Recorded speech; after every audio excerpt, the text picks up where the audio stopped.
Hello hello guys, wait একটা minute. হ্যাঁ, সব ঠিকঠাক আছে, আই হোপ সো।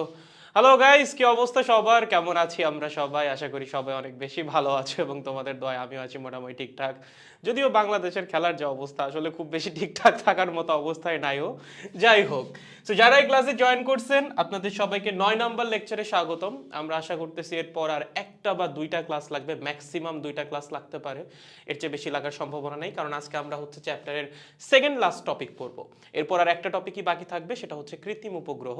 আর তার আগে দুইটা টপিক বাকি আছে, একটা হচ্ছে বিভব শক্তি, মহাকর্ষীয় বিভব শক্তি। বাট যেহেতু আমরা মহাকর্ষীয় বিভব পড়ে ফেলছি, বিভব শক্তি পড়তে আসলে খুব বেশি সময় লাগবে না, একদম নর্মাল কনসেপ্ট। আর এই রিলেটেড কিছু ম্যাথ আছে, সেগুলো আমরা আজকে করব। আর নতুন একটা জিনিস আজকে আমরা শিখবো, সেটা হচ্ছে মুক্তিবেগ।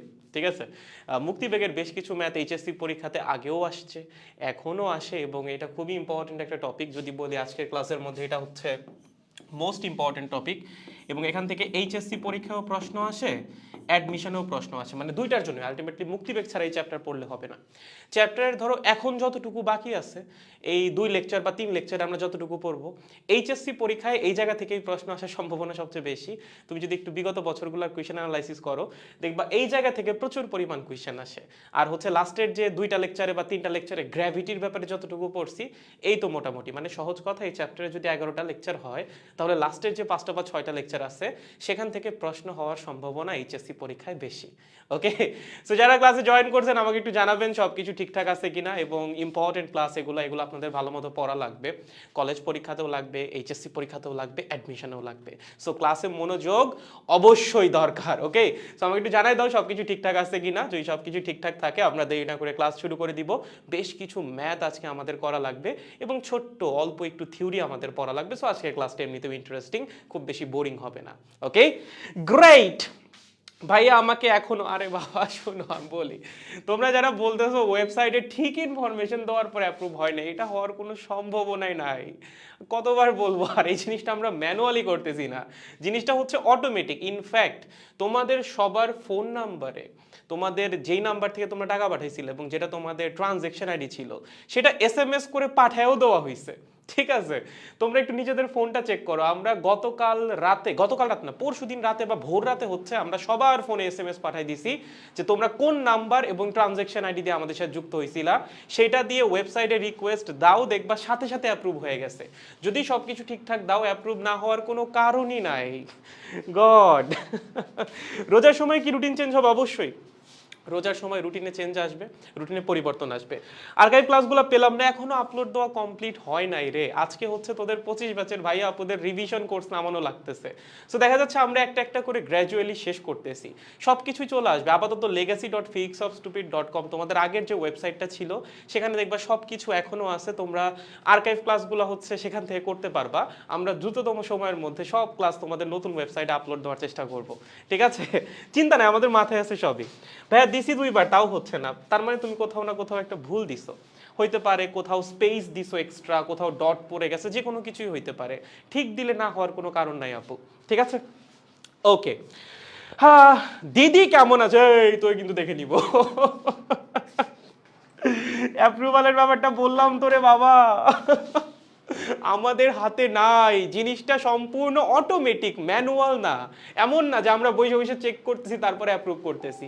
তোমরা ঠিক ইনফরমেশন দিলে সাথে সাথেই অ্যাপ্রুভ হবে। ঠিক আছে, তাহলে আসো দেরি না করে শুরু করে দিই। ইনফ্যাক্ট আমরা হচ্ছে এই সপ্তাহটাও একটু দেখবো, কারণ সবার ফোনে আমরা এসএমএস পাঠাইছি। সো সবাই যদি ঠিকঠাক ইনফরমেশন দেয়, অবশ্যই সাথে সাথে অ্যাপ্রুভ হয়ে যাওয়া উচিত। এই সপ্তাহের পরেও যদি তোমাদের কারো সমস্যা থাকে, সেটা হয়তো বা আমরা জুমে এসে বসে তোমাদেরকে করে দিব, যেমনটা আমরা সেকেন্ড দিনই করছিলাম। আমরা যেদিন তোমাদেরকে ওয়েবসাইট অ্যাক্সেস দিলাম, তারপরের দিনও আমরা জুমে আসছিলাম। তোমরাই আসো না, এখন আমরা কি করব বলো? তোমাদের যদি প্যারা হয়, তার জন্য আমরা সব রকম সাপোর্ট নিয়ে সব সময় রেডি থাকি। আমরা টেলিগ্রামে বইসা আছি, আমরা পেজে বইসা আছি। ইনফ্যাক্ট তোমাদের কিভাবে সাইন আপ করা লাগবে, কিভাবে অ্যাক্সেস নেওয়া লাগবে, এই রিলেটেড মাল্টিপল ভিডিওস আমি আপলোড দিছি, সাদ আপলোড দিছে। তোমাদের ফোনের মধ্যে তোমাদের নাম্বার, তোমাদের ট্রানজ্যাকশন আইডি সব এসএমএস কইরা আমরা আবার পাঠাইছি। তোমরা যতজন আসো এখানে, মনে হয় কত 770 780 জন হয়তো বা আসো, সবার ফোনে সবার নাম্বার ট্রানজ্যাকশন আইডি পর্যন্ত পাঠাইছি। তাও তোমরা ভুল করতেছো। গড, সমস্যা নেই, আমরা এই সপ্তাহটা দেখি কয়জন অ্যাড হয়, তারপর আপনাদের যাদের যাদের স্টিল সমস্যা থেকে যায় তাদেরটা হয়তো বা বইসা আমাদের ম্যানুয়ালি করা লাগবে, কারণ অটোমেটিক কোনো প্রসেসে আপনাদেরটা হচ্ছে না, সেক্ষেত্রে তো আসলে নিজেরা হাত দেওয়া ছাড়া আর কোনো উপায় দেখতেছি না। ওকে, সো একটু ধৈর্য ধরা লাগবে, কারণ তোমাদের ফোনে পাঠানোর পরেও যদি ভুল হয় সেক্ষেত্রে তো আসলে একটু ধৈর্য ধরাটা আই গেস তোমাদের উচিত। ওকে, চলো তাহলে শুরু করে দিই, আজকের দেরি করব না। আজকে আমাদের যে প্রথম টপিক সেটা হচ্ছে মহাকর্ষীয় বিভব শক্তি। এখন মহাকর্ষীয় বিভব শক্তি জিনিসটা কি? প্রথমত আমি একটু বলি, মহাকর্ষীয় বিভব সম্পর্কে যদি তোমাদের আইডিয়াটা ক্লিয়ার হয়ে থাকে, ধরো আমাদের কাছে এখানে একটা এম কেজি ভরের বস্তু আছে। ওকে, কি আছে? এম কেজি ভরের বস্তু। বলো এই এম কেজি ভরের বস্তুর আশেপাশে তার একটা মহাকর্ষীয় ক্ষেত্র আছে নাকি নাই? অবশ্যই আছে। যদি প্রশ্ন করা হয় ভাইয়া এখানে এম কেজি ভরের বস্তু থেকে আর মিটার দূরে কোনো একটা বিন্দুতে মহাকর্ষীয় বিভব কত, সেটার উত্তর কি হবে বলো? আর মিটার দূরে এই বিন্দুতে মহাকর্ষীয় বিভব হবে -gm ডিভাইডেড বাই আর। এইটার মানে কি ভাইয়া? এই যে আমরা লিখলাম -gm/r, হোয়াট ডাজ ইট মিন? মানে হচ্ছে আমরা যদি অসীম থেকে 1 কেজি ভরের বস্তুকে এই বিন্দুতে এনে স্থাপন করি, তার জন্য আমাদের কাজ করা লাগবে হচ্ছে এতখানি। কাজের মান কেন নেগেটিভ আসলো? কারণ সরণ যেদিকে ঘটে বল প্রয়োগ করা লাগে হচ্ছে তার বিপরীতে, এর জন্য দেখা যায় কৃত কাজটা হয় কি নেগেটিভ। বুঝতে পারছেন? এর জন্য বিভবটা বা মহাকর্ষীয় বিভব যেটা সেটাও হয়ে যায় নেগেটিভ। এবং মহাকর্ষীয় বিভবের ম্যাক্সিমাম ভ্যালু কত? ম্যাক্সিমাম ভ্যালু হচ্ছে 0। এই যে বিভব যেটা, এই বিভবের ম্যাক্সিমাম ভ্যালু হচ্ছে 0। এবং এই ম্যাক্সিমাম ভ্যালু আমরা কোথায় পাই? ম্যাক্সিমাম ভ্যালু আমরা পাই ইনফিনিটিতে, ওকে, বা অসীমে।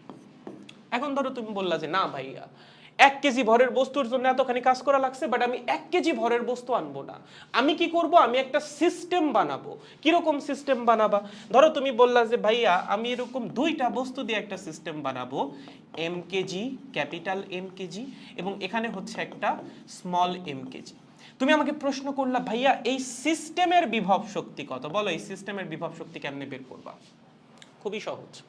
মহাকর্ষীয় বিভব হচ্ছে 1 কেজি ভরের জন্য বিভব শক্তি। আমাদের লাগবে কি? আমাদের লাগবে এই পুরো সিস্টেমের জন্য বিভব শক্তি। তাহলে এই পুরো সিস্টেমের জন্য বিভব শক্তি কিভাবে নির্ণয় করা যেতে পারে? খুবই সিম্পল। এই সিস্টেমে কয়টা ভর আছে? 2টা ভর। তার মানে আমরা প্রথমে একটা ভরকে আনছি, তারপর আরেকটা ভরকে আনছি। কোনটাকে আগে আনছি ডাজন্ট ম্যাটার। তুমি যেইটাকে খুশি আগে আনো না কেন, পুরো সিস্টেমের বিভব শক্তি সবসময় সেমই থাকবে। ধরো এই 2টা বস্তুর মধ্যবর্তী দূরত্ব হচ্ছে আর মিটার, এবং আমি মনে মনে চিন্তা করলাম আমি প্রথমে এই সিস্টেমে এই ক্যাপিটাল এম কেজি ভরের বস্তুটাকে নিয়ে আসছি। ফাইন, প্রথমে এই ক্যাপিটাল এম কেজি ভরের বস্তুকে নিয়ে আসতে আমার কোনো কাজ করা লাগবে? বলতো একটা সিঙ্গেল ভর বা একটা সিঙ্গেল অবজেক্টের কোনো মহাকর্ষীয় বিভব শক্তি আছে? The answer is no. তোমাকে যদি এরকম একটা সিঙ্গেল অবজেক্ট দেয়, শুধুমাত্র এম কেজি ভরের একটা বস্তু দিয়ে প্রশ্ন করে এই বস্তুর বিভব শক্তি কত, উত্তর হচ্ছে 0। একটা সিঙ্গেল অবজেক্টের বা একটা সিঙ্গেল ম্যাসের কোনো বিভব শক্তি নাই। তাহলে এটার বিভব শক্তি কত? এইটার বিভব শক্তি হচ্ছে 0। ওকে, কেন বিভব শক্তি 0? লাস্ট ক্লাসেও পড়াইছিলাম। বিভব আসবে কখন? যখন সিস্টেমে মাল্টিপল ভর থাকবে। একটা ভরের জন্য কখনো কোনো বিভব শক্তি তৈরি হবে না। যেমন এই যে এই পয়েন্টের বিভব তুমি নির্ণয় করতেছিলে, এটা পাবা কখন? যখন তুমি 1 কেজি ভরের বস্তু নিয়ে আসবা তখন, তার আগ পর্যন্ত কিন্তু নয়। ঠিক আছে? সো সিমিলারলি আমাদের কাছে যদি একটা সিঙ্গেল ভর থাকে এম কেজি ভরের বস্তু, এবং আমাকে যদি প্রশ্ন করে এটার বিভব শক্তি কত, উত্তর হবে হচ্ছে 0। ওকে, তার মানে আমার প্রথম বস্তুটাকে নিয়ে আসতে কোনো রকম কাজও করা লাগবে না, এবং সিস্টেমের মধ্যে কোনো রকম শক্তিও আসবে না। বাট সেকেন্ড অবজেক্টটাকে যখন নিয়ে আসবা তখন তোমার কাজ করা লাগবে। কেন? এবার তুমি একটু চিন্তা করো, এখান থেকে আর মিটার দূরে একটা বিন্দুতে তুমি নিয়ে আসতে চাচ্ছ এই স্মল এম কেজি ভরের বস্তুকে। নিয়ে আসার একটা শর্ত ছিল। কি শর্ত ছিল বলতো? আনার সময় বস্তুর গতি শক্তিতে কোনো পরিবর্তন আনা যাবে না। যদি তুমি এম কেজি ভরের বস্তুকে নর্মালি আসতে দাও কি হবে? এই ক্যাপিটাল এম কেজি ভরের বস্তু তার উপর একটা মহাকর্ষ বল প্রয়োগ করবে, এবং যখনই তার উপর একটা বল কাজ করবে তখন তার মধ্যে তৈরি হবে ত্বরণ। দ্যাট মিনস তার বেগ বৃদ্ধি পাবে এবং গতি শক্তি পরিবর্তন হবে। এটাকে আমরা হইতে দিব? দিব না। তাহলে এটা হওয়া আটকাবো কেমনে? ঠিক সমমানের বল আমাদের প্রয়োগ করতে হবে হচ্ছে বিপরীত দিকে। সো আমরা বিপরীত দিকে কি করব? একটা এক্সটার্নাল ফোর্স অ্যাপ্লাই করব, যেন বস্তুর উপর লব্ধি বল হয় 0 এবং বস্তু একটা সমবেগ মেইনটেইন করে অসীম থেকে এই পয়েন্টে এসে পৌঁছায়। তাহলে এই পয়েন্টে যদি বস্তু সমবেগ মেনটেন করে এসে পৌঁছায়, এখন কি আমার কাজ করা লাগলো নাকি লাগলো না? অবশ্যই লাগলো। যখন প্রথম বস্তুটা আসছে আমার কোনো রকম বল প্রয়োগ করা লাগে নাই, কোনো রকম বলের বিপরীতে কাজ করা লাগে নাই, আমার কৃত কাজ ছিল শূন্য, বিভব শক্তি ছিল শূন্য। বাট সেকেন্ড অবজেক্টটাকে যখন আমি আনতে গেছি, এই বস্তু তো সেকেন্ড অবজেক্টকে টানতেছে, একটা নির্দিষ্ট বলে টানতেছে, তার মানে সেকেন্ড অবজেক্টের ত্বরণ হওয়ার একটা সম্ভাবনা আছে, বেগ বৃদ্ধির একটা সম্ভাবনা আছে, যেইটা আমরা হইতে দিব না। কিভাবে হইতে দিব না? বিপরীত দিকে সমপরিমাণ একটা বল প্রয়োগ করব। তার মানে পুরা রাস্তা জুড়ে আমার কিন্তু বস্তুর উপর একটা এক্সটার্নাল ফোর্স প্রয়োগ করা লাগছে। আমি বল প্রয়োগ করছি, বস্তুর স্মরণ ঘটছে, কাজ করা লাগবে না? অবশ্যই কাজ করা লাগবে। যতখানি কাজ করব সেইটাই এই সিস্টেমের মধ্যে বিভব শক্তি হিসাবে জমা হবে। প্রশ্ন হচ্ছে কতখানি কাজ করা লাগবে। চিন্তা করো, তুমি চাইলে এটা ইন্টিগ্রেশনের মাধ্যমে করতে পারো, যেমনটা আমরা বিভবের জন্য করছি। বাট অলরেডি যেহেতু আমরা বিভবের ফর্মুলা জানি, সো এই জিনিস আর ইন্টিগ্রেশনের মাধ্যমে করার কোনো মানেই হয় না। তুমি ইন্টিগ্রেশনের মাধ্যমে করলেও রেজাল্ট সেম আসবে যেটা তুমি বিভবের জন্য করছিলা। Okay fine. এখন ভাইয়া আমি যদি এখানে এম কেজি ভরের বস্তু না এনে অসীম থেকে 1 কেজি ভরের বস্তু আনতাম, যদি 1 কেজি ভরের বস্তু আনতাম, তার জন্য কতখানি কাজ করা লাগতো? তার জন্য কাজ করা লাগতো বিভবের সমপরিমাণ, that means minus GM by R. Okay, এখন আমি তো 1 কেজি ভরের বস্তু আনি নাই, আমি আনছি স্মল এম কেজি ভরের বস্তু। তাহলে বলো এই স্মল এম কেজি ভরের বস্তু নিয়ে আসতে কতখানি কাজ করা লাগবে? Minus G M M by R. ভাইয়া কেমনে বুঝলেন? ঐকিক নিয়ম, 1 কেজির জন্য এতখানি, এম কেজির জন্য এত multiplied by M. That means সিস্টেমের প্রথম যে ভরটা, তাকে আনার জন্য কোনো কাজই করা লাগতেছে না, কৃত কাজ শূন্য। বাট সেকেন্ড ভরটাকে নিয়ে আসার জন্য আমার এতখানি কাজ করা লাগতেছে। এবং যদি এখানে কোনো এনার্জি লস না থাকে, তাহলে তুমি সিস্টেমের উপর যতখানি কাজ করবা ঠিক ততখানি শক্তি সিস্টেমের বিভব শক্তি হিসাবে জমা হবে। এখন এখানেও তোমার একটা প্রশ্ন থাকতে পারে যে ভাইয়া আমি যতখানি কাজ করব ততখানি বিভব শক্তি কেন হবে, গতি শক্তি কেন হইল না? কারণ গতি শক্তির পরিবর্তন তো তুমি নিজেই আটকাইছো। তুমি তো নিজেই বস্তুর উপর লব্ধি বল কইরা দিছো শূন্য, যেন বস্তুর ত্বরণ না ঘটে, যেন বস্তুর বেগে কোনো পরিবর্তন না আসে, যেন বস্তু কোনো এক্সট্রা গতি শক্তি লাভ না করে। তার মানে আমরা যতখানি কাজ করব সিস্টেমের উপর পুরাটাই জমা হবে সিস্টেমের বিভব শক্তি হিসেবে। এবং আরো যদি প্রিসাইসলি বলি, এটা সিস্টেমের বিভব শক্তি না, একটা সিস্টেমের বিভব শক্তি কখনো নির্ণয় করা সম্ভব না। আমরা যেটা নির্ণয় করতে পারি সেটা হচ্ছে সিস্টেমের বিভব শক্তির পরিবর্তন। দ্যাট মিনস এই যে এটা বের হইল, এইটা হচ্ছে সিস্টেমের বিভব শক্তির পরিবর্তন। ওকে, বাট এটাকে আমরা ধৈরা নেই হচ্ছে বিভব শক্তি আমাদের সুবিধার জন্য, বা এটাকে আমরা বলি হচ্ছে বিভব শক্তি, বাট আসলে এটা বিভব শক্তি না। এটা হচ্ছে এই যে আমরা সিস্টেমটাকে একত্রিত করলাম বা সিস্টেমটাকে বানাইলাম, আগে তো সিস্টেমটা এরকম ছিল না, তাই না? এম কেজি ছিল এম কেজির মতো, স্মল এম কেজি ছিল স্মল এম কেজির মতো, দুইজনকে একত্রিত করে আমরা আর মিটার দূরত্বে নিয়ে আসছি। তার জন্য সিস্টেমে বিভব শক্তি পরিবর্তিত হয়েছে হচ্ছে এতখানি। সো তুমি যদি শুরুতে ধইরা নাও যে শুরুতে সিস্টেমের বিভব শক্তি ছিল শূন্য, যেমনটা আমরা মহাকর্ষীয় বিভবে ধরছিলাম যে হ্যাঁ বস্তুকে আমরা নিয়ে আসবো অসীম থেকে, অসীমে বিভব শূন্য, তাহলে একটা পয়েন্টে নিয়ে আসার জন্য বিভবের পরিবর্তন যতটুকু হবে সেইটাই হবে ওই পয়েন্টের বিভব। কারণ দেখো পরিবর্তন মানে কি? পরিবর্তন মানে হচ্ছে শেষ মাইনাস আদি। দ্যাট মিনস বিভব শক্তির পরিবর্তন হবে ফাইনাল বিভব শক্তি মাইনাস ইনিশিয়াল বিভব শক্তি।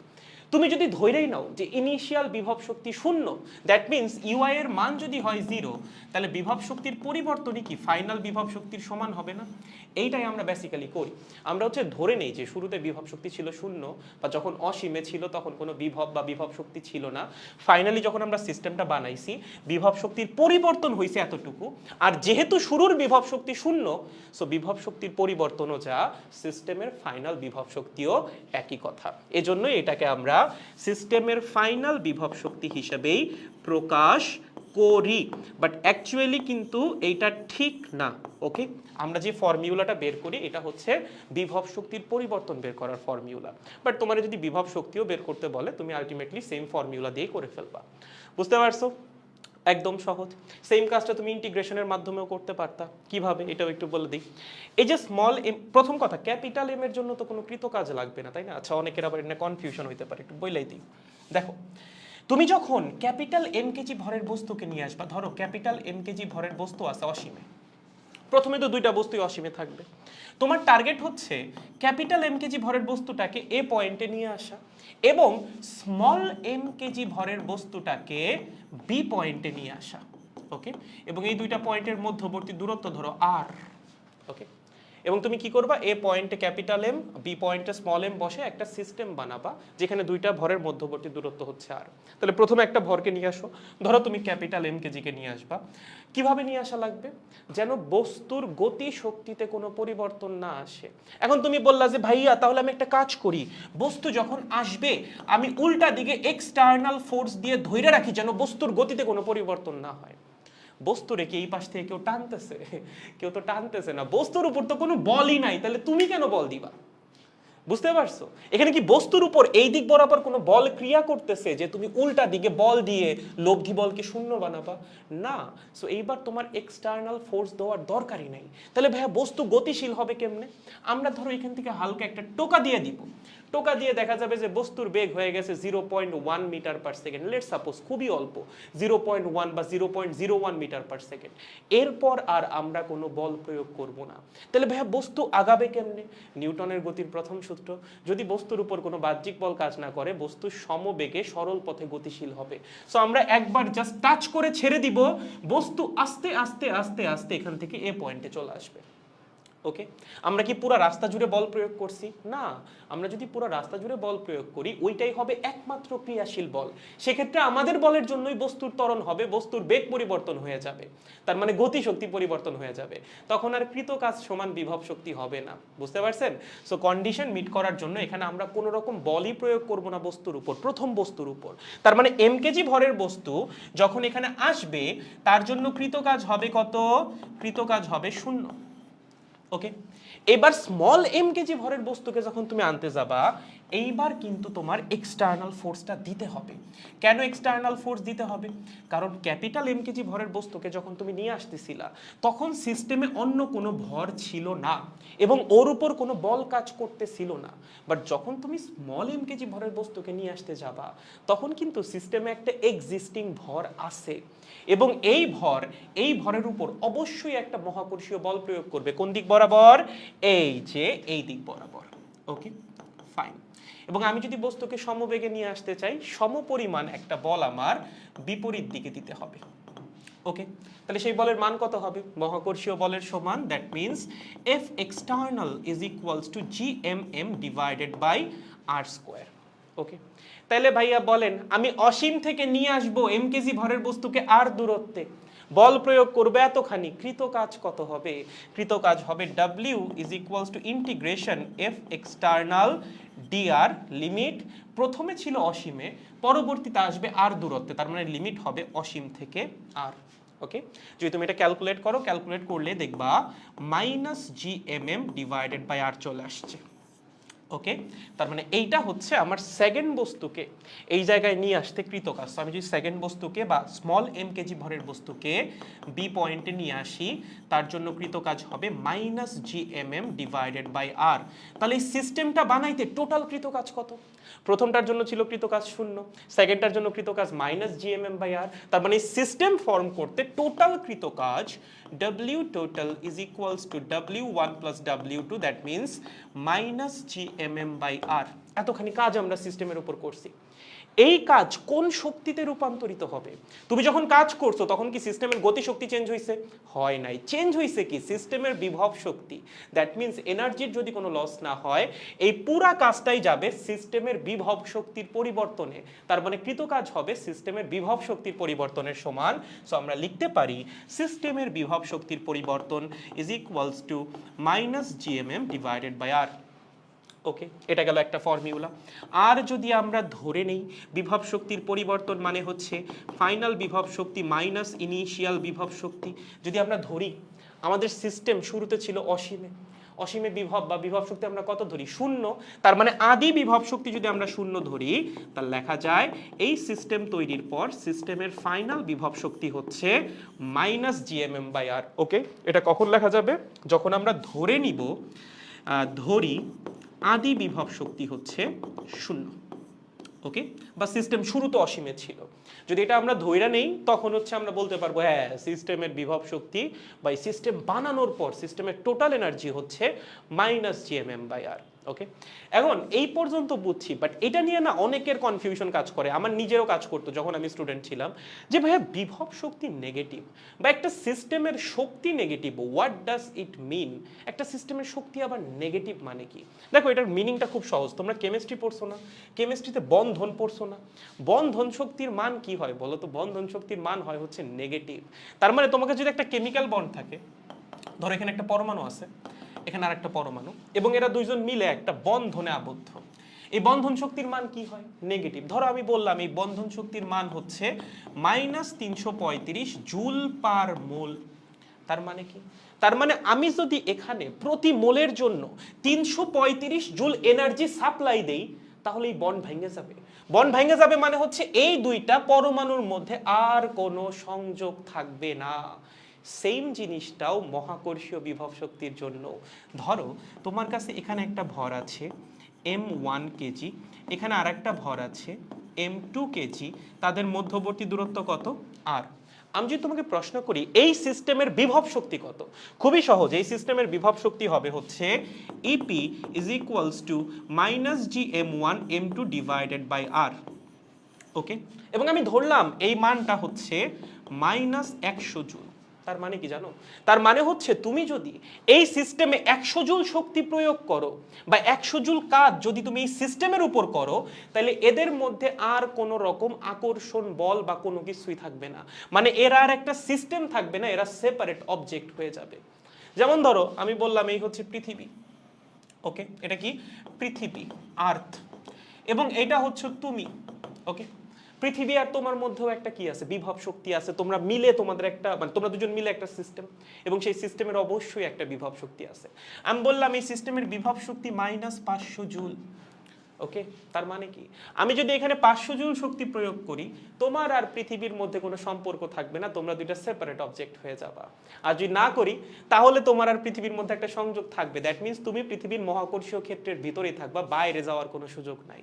যেমন এখানে কত ছিল বিভব শক্তি? -100 জুল। তার মানে আমি যদি এখানে 100 জুল শক্তি প্রয়োগ করি, এরা পরস্পরের মহাকর্ষীয় ক্ষেত্রের বাইরে চলে যাবে, এদের মধ্যে আর কোনো মহাকর্ষীয় সম্পর্ক থাকবে না। বুঝতে পারছেন? সো এই হচ্ছে নেগেটিভ বিভব শক্তির মিনিং। হয় না যে আমরা একটা বন্ধন গঠনের সময় যখন সিস্টেম থেকে শক্তি বাইরে চলে যায়, তখন বন্ধন শক্তি হয় নেগেটিভ। সেম কাহিনী এখানেও, আমরা যখন এরকম একটা সিস্টেম বানাচ্ছি, সিস্টেম থেকে এনার্জি বাইরে চলে যাচ্ছে, এর জন্য হচ্ছে বিভব শক্তি নেগেটিভ। যতখানি বিভব শক্তি, ততখানি শক্তি যদি আবার আমি সিস্টেমে দিতে পারি, তাহলে এই সিস্টেমই সেপারেট হয়ে যাবে, সিস্টেম হিসাবে আর বিহেভ করবে না। দ্যাট মিন্স এদের মধ্যে আর কোনো মহাকর্ষীয় সম্পর্ক থাকবে না। বুঝছো? এইটাই হচ্ছে নেগেটিভ বিভব শক্তি বা মাইনাস বিভব শক্তির meaning. Okay, I think clear. যদিও এগুলো পরীক্ষায় কখনো আসে না যে বিভব শক্তি কেন নেগেটিভ হয়, বাট স্টিল ওই যে নিজের জানার থাকাটা হচ্ছে ভালো, যে একটা সিস্টেম বানানোর সময় যদি শক্তি নির্গত হয়, সেক্ষেত্রে সিস্টেমের বিভব শক্তি হয় হচ্ছে নেগেটিভ। আর সিস্টেম বানানোর সময় যদি শক্তি গৃহীত হয়, তখন হচ্ছে তোমার শক্তি হয় পজিটিভ। বাট এই সিস্টেমটা আমরা যখন একটা মহাকর্ষীয় সিস্টেম বানাই, তখন দেখা যায় এনার্জি হয় রিলিজ। ওকে, এনার্জি রিলিজড হয়ে যায়, এর জন্য হচ্ছে বিভব শক্তিটাও কি হয়?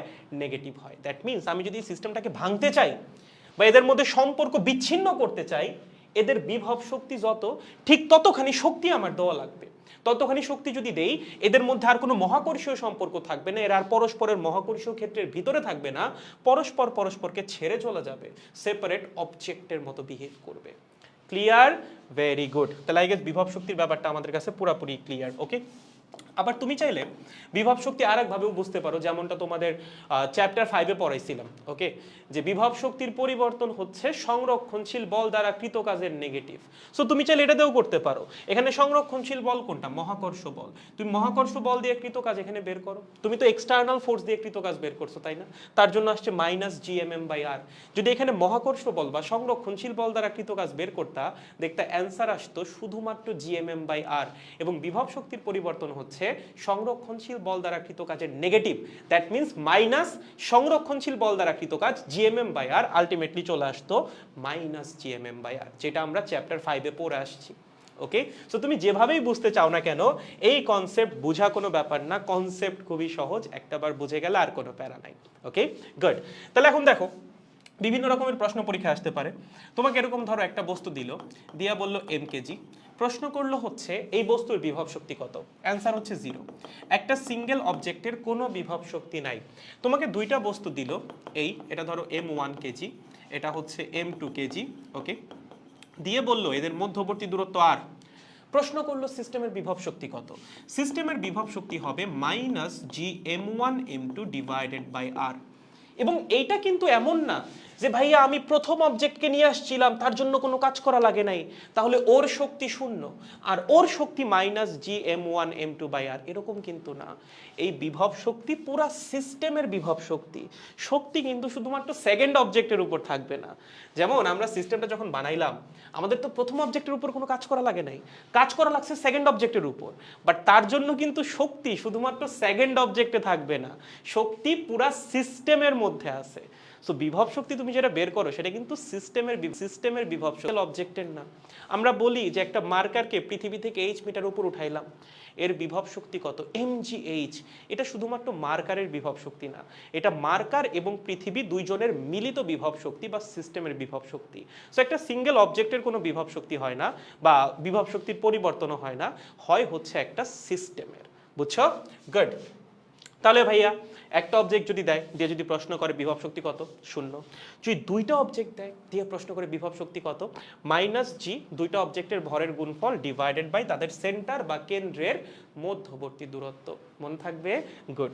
ভাইয়া যদি তিনটা অবজেক্ট দেয় তাহলে কি করব, ধরো এই একটা, এই একটা, এই একটা, ঠিক আছে, M1 M2 M3 দিয়ে তোমার বলছে এই দুজনের মধ্যবর্তী দূরত্ব এ, এই দুজনের মধ্যবর্তী দূরত্ব এ, এই দুজনের মধ্যবর্তী দূরত্ব এ। প্রশ্ন করছে এই সিস্টেমের বিভব শক্তি কত, এখন কেমনে করবা? এই ম্যাথ মাল্টিপল ওয়েতে সলভ করা যায়, বাট সবচেয়ে সহজ ওয়ে হচ্ছে টু ম্যাথ সিস্টেম।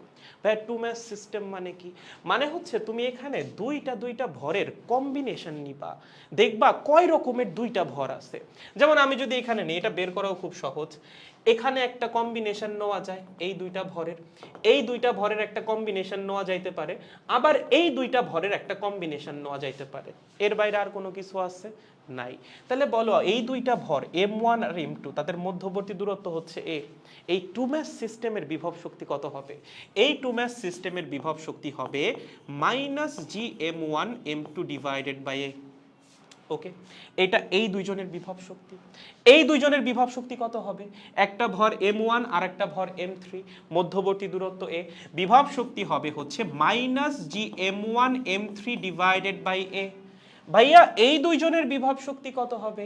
একটা ভর M2 আর একটা M3, মধ্যবর্তী দূরত্ব a, বিভব শক্তি কত হবে? -GM2M3 divided by a। তাহলে সিস্টেমের টোটাল বিভব শক্তি কত? এই তিনটার যোগফল, এই তিনটাকে যোগ করলে তুমি কি পাবা? সিস্টেমের টোটাল বিভব শক্তি পাবা। সো এটা হচ্ছে একটা সিস্টেম এবং এটা হচ্ছে ইজিয়েস্ট সিস্টেম বিভব শক্তির ম্যাথ করার জন্য। যখনই তোমার কাছে 2 এর অধিক ভর দিয়ে দিবে তখন টু ম্যাথ সিস্টেম দিয়ে যদি ম্যাথ সলভ করো দেখবা ম্যাথ একদম ইজিয়েস্ট ভাবে সলভ হবে। তুমি চাইলে অন্যভাবে বা অল্টারনেটিভ ওয়েতেও সলভ করতে পারতা, কিভাবে সেটাও একটু বলে দিই।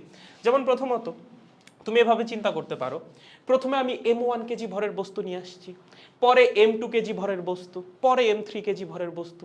তুমি চাইলে সিকোয়েন্স অন্যভাবেও চিন্তা করতে পারো, M3 M2 M1 অথবা M2 M3 M1, কোনোভাবে চিন্তা করো না কেন অ্যান্সার সেম আসবে। সো আমি ধরলাম আমি প্রথমে M1 কেজি ভরের বস্তু নিয়ে আসছি, তাকে আনার জন্য কৃত কাজ কত হবে? যখন M1 কে নিয়ে আসছি তখন তো অন্য কোনো ভর ছিল না, দ্যাট মিন্স M1 এর জন্য কৃত কাজ বা বিভব শক্তি হবে হচ্ছে 0। দেন আমি M2 কে নিয়ে আসছি, যখন M2 কে নিয়ে আসছি তখন তো একটা ভর আছে সেটা হচ্ছে M1, তাহলে M2 এর বিভব শক্তি কত হবে? -GM1M2 divided by a। দেন আমি যখন M3 কে নিয়ে আসছি তখন দুইটা ভর আছে, তাহলে আমি বিভব শক্তি পাবো দুইটা, একটা হচ্ছে M2 আর M3 এর জন্য আর একটা হচ্ছে M1 আর M3 এর জন্য। তুমি যদি M2 আর M3 এর জন্য করতে যাও দেখবা আসবে -GM2M3 ডিভাইডেড বাই a, আর তুমি যদি M1 M3 এর জন্য করতে যাও তখন আসবে -GM1M3 ডিভাইডেড বাই a। দেন সবগুলোকে যোগ করে দিবা, সিস্টেমের টোটাল বিভব শক্তি পেয়ে যাবা। সো তুমি যেভাবেই চিন্তা করো না কেন the result will be same, এবং এই জন্যই টু ম্যাথ সিস্টেম ধরে ম্যাথ করাটা হয়ে যায় ইজি। ওকে, এখন যখন তোমার কাছে ভর 3টা তখনও ম্যাথ সলভ করা সহজ, বাট ভর যদি হয় 4টা, ভর যদি হয় 5টা, তখন একটা সিস্টেমে কয়টা টু ম্যাথ সিস্টেম আছে সেটা বের করাটাও হয়ে যায় একটু চ্যালেঞ্জিং। এর জন্য একটা সহজ নিয়ম আছে। ধরো আমি তোমাকে ভর দিয়ে দিলাম 4টা, কয়টা ভর দিলাম? 4টা। ওকে, এই আহা আহা ওকে, এখানে আছে একটা, এখানে আছে আর একটা, এখানে আছে আর একটা, এখানে আছে আর একটা। এটা হচ্ছে M1, এটা হচ্ছে M2, এটা হচ্ছে M3, এটা হচ্ছে M4। ওকে, একটা বর্গ, প্রত্যেকটা বাহুর দৈর্ঘ্য এ এ এ এ। ওকে, প্রশ্ন করছে এই সিস্টেমের বিভব শক্তি কত, বা এই সিস্টেম বানাইতে তোমার কতখানি কাজ করা লাগবে। যতখানি কাজ করা লাগবে সেটাই সিস্টেমের বিভব শক্তি, যে কোনো একটা বের করলেই হয়েছে। এখন তুমি ওইভাবে করতে পারো যে প্রথমে M1 এর জন্য চিন্তা করলা, কৃত কাজ 0, দেন M2 এর জন্য চিন্তা করলা, যখন M2 কে আনছো তখন M1 আছে, তার জন্য একটা কাজ করা লাগবে।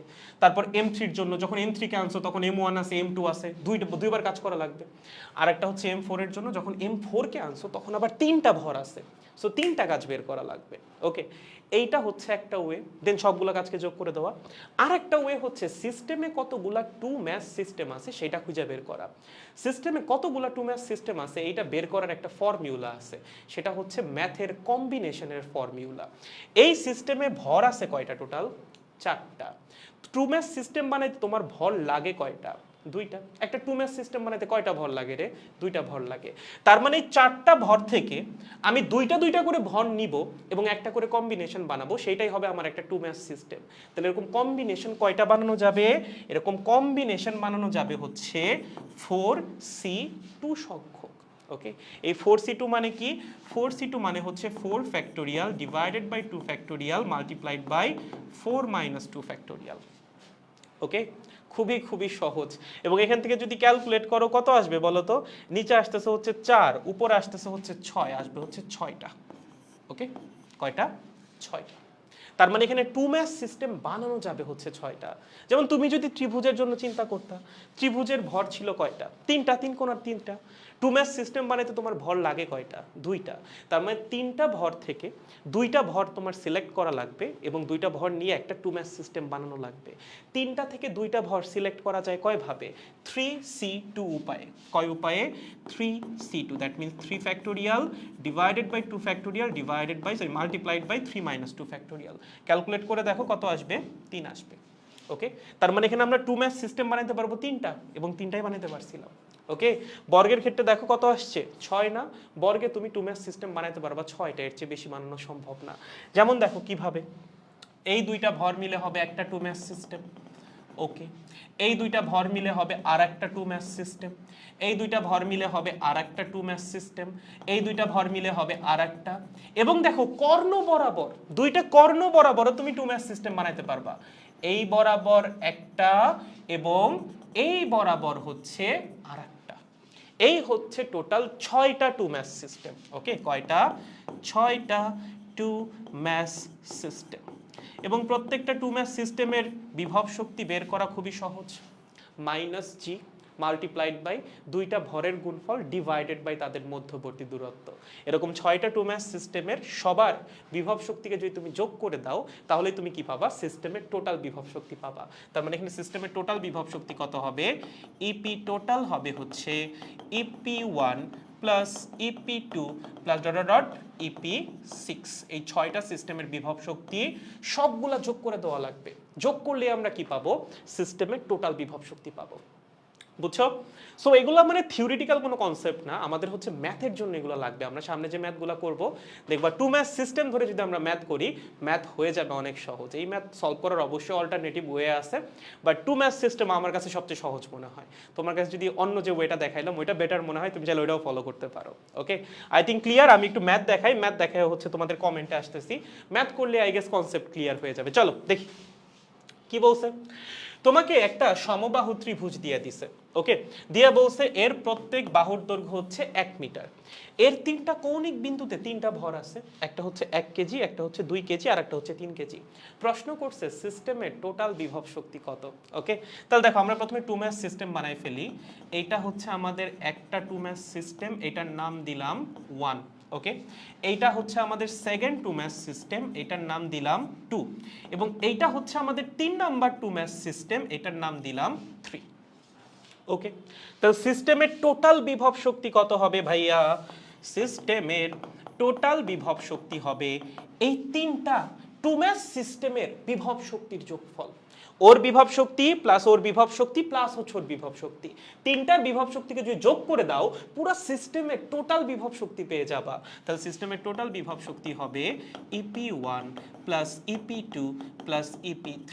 ভাইয়া টু ম্যাচ সিস্টেমের বিভব শক্তি কেমনে বের করে?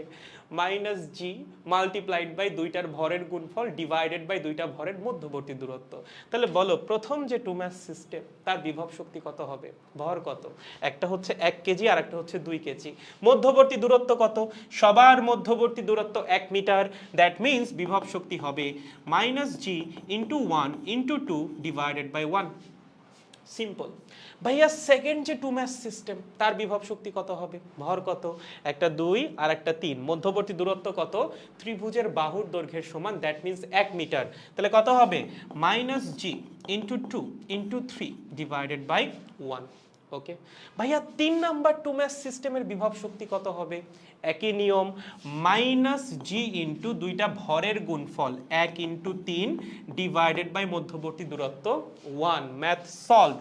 তাহলে এখানে আসতেছে মাইনাস 2g, এখানে আসতেছে মাইনাস 6g, এখানে আসতেছে minus 3g, that means minus 11g, that means minus 11 into 6.673 into 10 to the power minus 11 এত জুল। সলভড। সহজ, বুঝছো? একদম একদম একদম সহজ। এবং দেখো এটার মানে কি, এটার সিগনিফিকেন্সটা কি? এই যে এই সিস্টেমের বিভব শক্তি বের হইলো মাইনাস এত জুল, তার মানে হচ্ছে আমি যদি সিস্টেমে এতটুকু শক্তি দেই, হ্যাঁ আবার এখানে দাগ আসছে কেন? ও মাই গড, এখানে মাইনাস 11 হবে, একটা দাগ চলে আসছিল রে, একদম আমার কপালের মতো ফাটা। যাই হোক, সিস্টেমের বিভব শক্তি আসছে এত, তার মানে কি? নেগেটিভ আসছে। তার মানে হচ্ছে এই সিস্টেমটাকে যখন আমরা বানাইছি তখন সিস্টেম থেকে এতখানি শক্তি নির্গত হয়ে গেছে, এবং আমরা যদি এই সিস্টেমটাকে ভাঙতে চাই বা পরস্পরের থেকে সেপারেট করতে চাই তাহলে আমাদের এতটুকু শক্তি দেওয়া লাগবে। এবং দেখো সেই শক্তির মান কিন্তু খুবই কম, এবং এটাই কিন্তু মানে হয় একটা, ধরো কথার কথা, ধরো এই একটা অবজেক্ট, এই একটা অবজেক্ট, এদেরকে সরানো কি পরস্পরের থেকে খুব বেশি ব্যাপার? মানে আমরা এই কোনো প্যারা খাই এদেরকে পরস্পরের থেকে সরানোর জন্য? না, কারণ মহাকর্ষীয় বিভব শক্তির মান হয় খুব কম। দুইটা নর্মাল অবজেক্ট বা দুইটা রেগুলার অবজেক্টের মধ্যবর্তী মহাকর্ষীয় বিভব শক্তি খুবই কম। এর জন্য সিস্টেম ভাঙা বা একটা বস্তুকে আরেকটা বস্তু থেকে সরাই নেওয়া যাওয়া খুব বেশি কঠিন কিছু না। অল্প একটু শক্তি দিলেই এরা পরস্পরের থেকে বিচ্ছিন্ন হয়ে যাবে। তাহলে ভাইয়া এই যে আমাদের মহাকর্ষীয় বিভব শক্তি যখন mgh দিয়ে বের করি তখন এত বেশি আসে কেন? কারণ ওই বিভব শক্তি হচ্ছে আমাদের এবং পৃথিবীর মধ্যকার বিভব শক্তি। তার মানে ভর হিসাবে চলে আসে একটা পৃথিবীর ভর। পৃথিবীর ভর অনেক বেশি, এর জন্য তখন মহাকর্ষীয় বিভব শক্তির মানও হয়ে যায় অনেক বেশি। বুঝতে পারছেন? এবং ঠিক এই কারণে আমাদেরকে পৃথিবী থেকে সরানো কঠিন, কারণ ওখানে মহাকর্ষীয় বিভব শক্তি বেশি। সো সিস্টেম দুটাকে যদি আমরা সেপারেট করতে চাই তখন একটা হিউজ অ্যামাউন্টের এনার্জি দেওয়া লাগবে, which is very tough. Okay, clear? Good. So এটা ছিল আমাদের প্রথম ম্যাথ বিভব শক্তির জন্য। রেগুলার টাইপের যদি ম্যাথ আসে তাহলে এগুলাই আসবে। যদি একটু পেঁচাইতে চায় তাহলে হচ্ছে তোমাকে একটা বর্গ দিয়ে দিবে। ওকে, এরকম একটা বর্গ দিয়ে দিতে পারে, দিয়া বলবে তার চার কোণায় চারটা ভর আছে, 1 কেজি 2 কেজি 3 কেজি 4 কেজি। প্রশ্ন হচ্ছে এই সিস্টেম বানাইতে টোটাল কৃত কাজ কত বা এই সিস্টেমের মহাকর্ষীয় বিভব শক্তি কত? তাহলে বলো আমার সিস্টেমে ভর আছে কয়টা? সিস্টেমে ভর আছে হচ্ছে 4টা। 4টা ভর দিয়ে আমি কয়টা টু ম্যাচ সিস্টেম বানাইতে পারবো? 4c2, দ্যাট মিন্স 6টা। ওকে, তাহলে এই 6টা টু ম্যাচ সিস্টেমের সবার বিভব শক্তি নিয়ে যদি আমি যোগ করি আমি কি পাবো? সিস্টেমের টোটাল বিভব শক্তি। তাহলে ভাই 6টা টু ম্যাচ সিস্টেম কোনটা কোনটা? এই যে এইটা হচ্ছে একটা, ওকে, এইটা হচ্ছে 1, এইটা হচ্ছে 2টা, ঠিক আছে, এটা হলো 2, এটা হচ্ছে 3টা, ওকে, তাহলে এইটা হইল 3, এইটা হচ্ছে 4টা, ঠিক আছে, এটা হলো 4। ভাইয়া আর 2টা কোথায়? আর 2টা কর্ণ বরাবর। একটা হচ্ছে এই যে এই বরাবর, এটা হলো আমাদের 5 নাম্বারটা, ওকে 5, এবং এই যে এইটা হচ্ছে আর এক কর্ণ বরাবর, এইটা হচ্ছে আমাদের 6 নাম্বারটা 6। ওকে, সো আমাদের কাছে 6টা টু ম্যাচ সিস্টেম আছে। আমাদের কাজ হচ্ছে সবার ইন্ডিভিজুয়াল বিভব শক্তি এনে যোগ করা। যোগ করলেই আমরা পুরো সিস্টেমের বিভব শক্তি পেয়ে যাব। ওকে, তাহলে আসো, টোটাল বিভব শক্তি হবে সিস্টেমের EP is equals to EP one plus EP two plus EP three plus EP four plus EP five, oh my God, plus EP six. Okay, বলো প্রথম যে টু ম্যাচ সিস্টেম কত কত ভর নিয়ে গঠিত? 1 কেজি 2 কেজি, মধ্যবর্তী দূরত্ব কত? বর্গের বাহুর দৈর্ঘ্যের সমান, দ্যাট মিন্স 1 মিটার। তাহলে বিভব শক্তি কত হবে এই টু ম্যাচ সিস্টেমের? Minus G into 1 into 2 divided by 1। Okay, এটা হচ্ছে আমাদের প্রথম টু ম্যাচ সিস্টেমের বিভব শক্তি। আমাদের সেকেন্ড যে টু ম্যাচ সিস্টেমটা, সেখানে ভর আছে কত কত? একটা 2 কেজি, একটা হচ্ছে 3 কেজি। মধ্যবর্তী দূরত্ব কত? বর্গের বাহুর দৈর্ঘ্যের সমান 1 মিটার। দ্যাট মিন্স বিভব শক্তি হবে minus G into 2 into 3 divided by দূরত্ব 1। Okay, 3 number two mass system কোনটা? 3 কেজি 4 কেজি, মধ্যবর্তী দূরত্ব কত? 1 মিটার। তাহলে বিভব শক্তি কত হবে বলো? Minus G into 3 into 4 divided by 1। Okay, 4 number two mass system কোনটা? 1 কেজি 4 কেজি, মধ্যবর্তী দূরত্ব 1, তাহলে minus G into 1 into 4 divided by 1 গেল। 5 নাম্বার টু ম্যাচ সিস্টেম কোনটা? ভাইয়া 1 কেজি এবং 3 কেজি, এটা হচ্ছে আমাদের 5 নাম্বার টু ম্যাচ সিস্টেম। মধ্যবর্তী দূরত্ব কত? 1 না, এইবার এরা আছে কর্ণ বরাবর, তাহলে এই দুইটা ভরের মধ্যবর্তী দূরত্ব কত হবে? বর্গের কর্ণের দৈর্ঘ্যের সমান, দ্যাট মিন্স √2 মাল্টিপ্লাইড বাই বাহুর দৈর্ঘ্য। এই বর্গের বাহুর দৈর্ঘ্য কত? 1 মিটার। তাহলে √2 ইন্টু 1 মানে কত? √2। তার মানে এই ভর 1 কেজি এবং 3 কেজির মধ্যবর্তী দূরত্ব কত? √2। তাহলে এই টু ম্যাচ সিস্টেমের বিভব শক্তি কত হবে? খুবই সহজ, minus G into 1 into 3 divided by √2 গেল। এটা গেল 5টা। আরো একটা আছে 6 নাম্বারটা, সেটা হচ্ছে 2 কেজি আর 4 কেজি, মধ্যবর্তী দূরত্ব কত? সেম, কর্ণের দৈর্ঘ্যের সমান। এরা তো কর্ণ বরাবর অবস্থিত, বাহু বরাবর না। ওকে, তাহলে বিভব শক্তি কত হবে? Minus G into 2 into 4 divided by √2। সবার বিভব শক্তি যোগ করে দাও, তুমি কি পাবা? সিস্টেমের টোটাল বিভব শক্তি পেয়ে যাবা। ওকে, এইটাই হচ্ছে উত্তর। এটাই আমাদের এই সিস্টেম বানাইতে কৃত কাজ। মানে এই প্রশ্ন করতে পারে, মহাকর্ষীয় বিভব শক্তি জিজ্ঞাসা না করে তোমাকে বলতে পারে, এই যে আমরা সিস্টেমটা বানাইলাম, এই সিস্টেম বানাতে এভাবে লিখতে পারে, সিস্টেম বানাতে কৃত কাজ কত? ঠিক আছে, এই সিস্টেমটা বানাতে কৃত কাজ কত? এই সিস্টেমের মহাকর্ষীয় বিভব শক্তি যত, সিস্টেম বানাইতে কৃত কাজও তত। সো মহাকর্ষীয় বিভব শক্তি যত আসছে, সিস্টেম বানাইতে কৃত কাজও কি আসবে? ঠিক সমপরিমাণই আসবে। যদি প্রশ্ন করে ভাইয়া এখানে মহাকর্ষীয় বল দ্বারা কৃত কাজ কত? সিস্টেম বানাইছে কে? সিস্টেম তো বানাইছে আমরা, এক্সটার্নাল ফোর্স দিয়ে। সেই কৃত কাজ আসছে হচ্ছে এত। যদি বলে মহাকর্ষীয় বল দ্বারা কৃত কাজ কত, মহাকর্ষীয় বল তো এখানে প্রেজেন্ট ছিল, মাথায় রাখবা এক্সটার্নাল ফোর্স দ্বারা কৃত কাজ হবে সংরক্ষণশীল বল দ্বারা কৃত কাজের মাইনাসের সমান। সো আমরা এক্সটার্নাল ফোর্স দ্বারা যদি -100 জুল কাজ করি, তাহলে সংরক্ষণশীল বল দ্বারা কৃত কাজ হবে এইটার মাইনাস, মানে -100 জুল, দ্যাট মিন্স +100 জুল। এবং মহাকর্ষ বল কি বল? সংরক্ষণশীল বল। এই কেসে মহাকর্ষীয় বল বাদে অন্য কোনো বল নাই। সো যদি প্রশ্নে জিজ্ঞাসা করে মহাকর্ষীয় বল দ্বারা কৃত কাজ কত, সেম প্রসিডিউর, শুধুমাত্র মাইনাসের জায়গায় হবে প্লাস। জিজ্ঞাসা করা উচিত না, বাট জিজ্ঞাসা করতে পারে, মাথায় রাখো।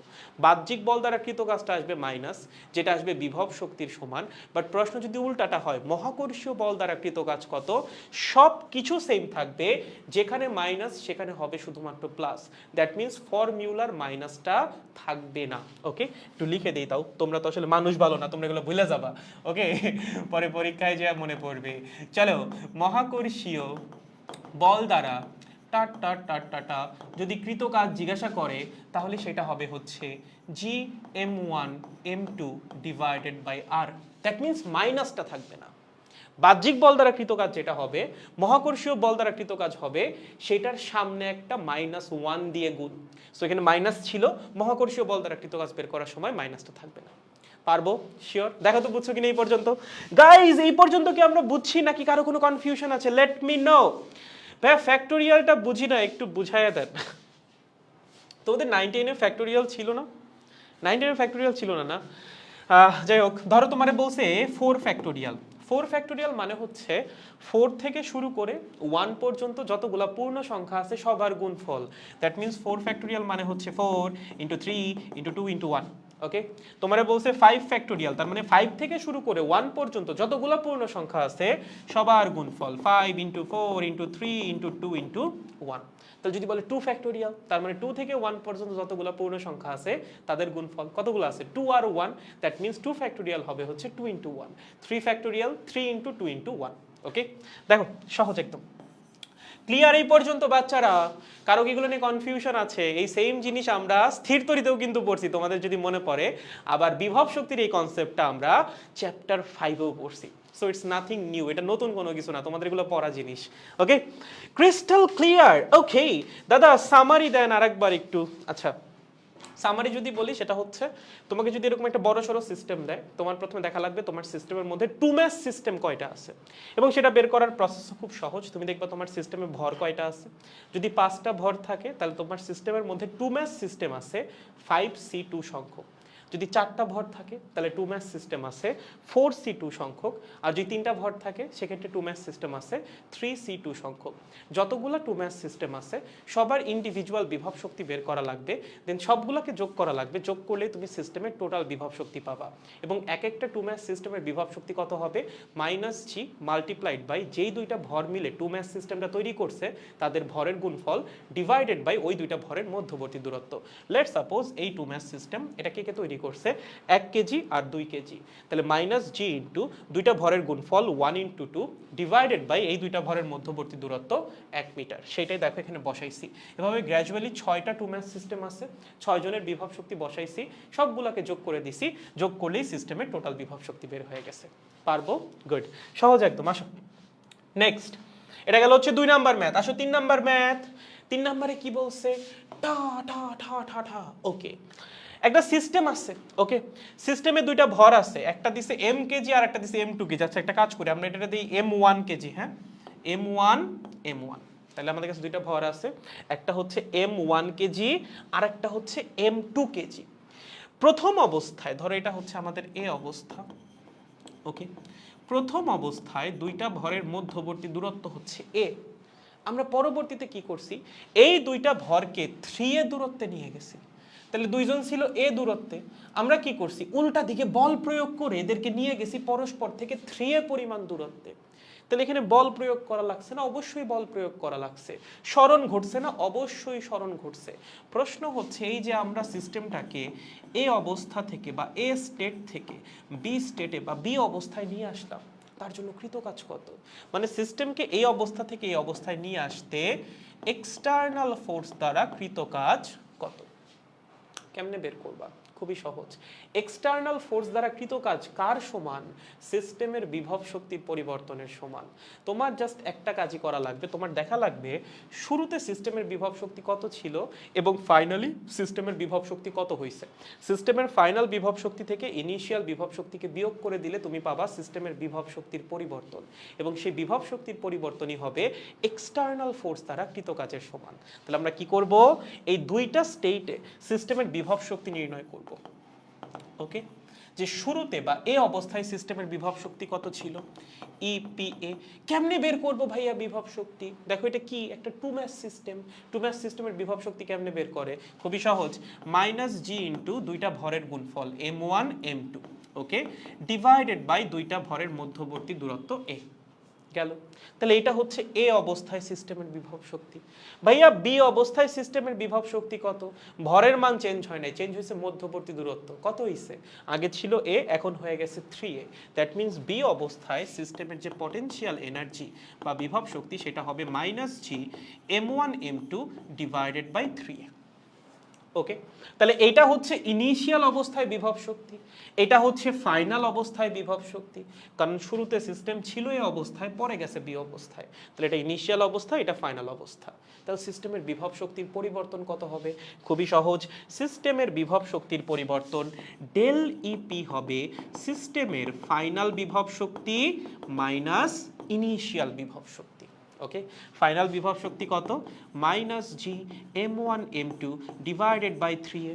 ইনিশিয়াল বিভব শক্তি কত minus G M one M two divided by A, minus আছে এখানেও একটা, মাইনাসে মাইনাসে কি হয়ে যাবে plus, that means plus G M one M two divided by A. যদি এখানে আমরা লসাগু করি, লসাগু করে বের করি, দেখবা রেজাল্ট আসবে 2g m1 m2 divided by a। ওকে, তাহলে এটা কি বের হইল? এই প্রথম অবস্থা থেকে ফাইনাল অবস্থায় যাওয়ার জন্য সিস্টেমের বিভব শক্তির পরিবর্তন, এবং সিস্টেমের বিভব শক্তির পরিবর্তন কিসের সমান হয়? এক্সটার্নাল ফোর্স বা বাহ্যিক বল দ্বারা কৃতকাজের সমান হয়। এটাই তোমারে বের করতে বলছে। তাহলে বলো কৃতকাজ কত হবে? কৃতকাজ বা এক্সটার্নাল ফোর্স দ্বারা কৃতকাজ হবে সিস্টেমের বিভব শক্তির পরিবর্তনের সমান, that means 2g m1 m2 divided by a। Okay, এটাই হবে আমাদের অ্যান্সার। একদম সহজ। ওকে, পারা উচিত, মানে এগুলো না পারার কিছুই নাই। যদি বিভব শক্তির কনসেপ্ট তোমার ক্লিয়ার থাকে, এইসব ম্যাথ তোমার কাছে ডাল ভাত।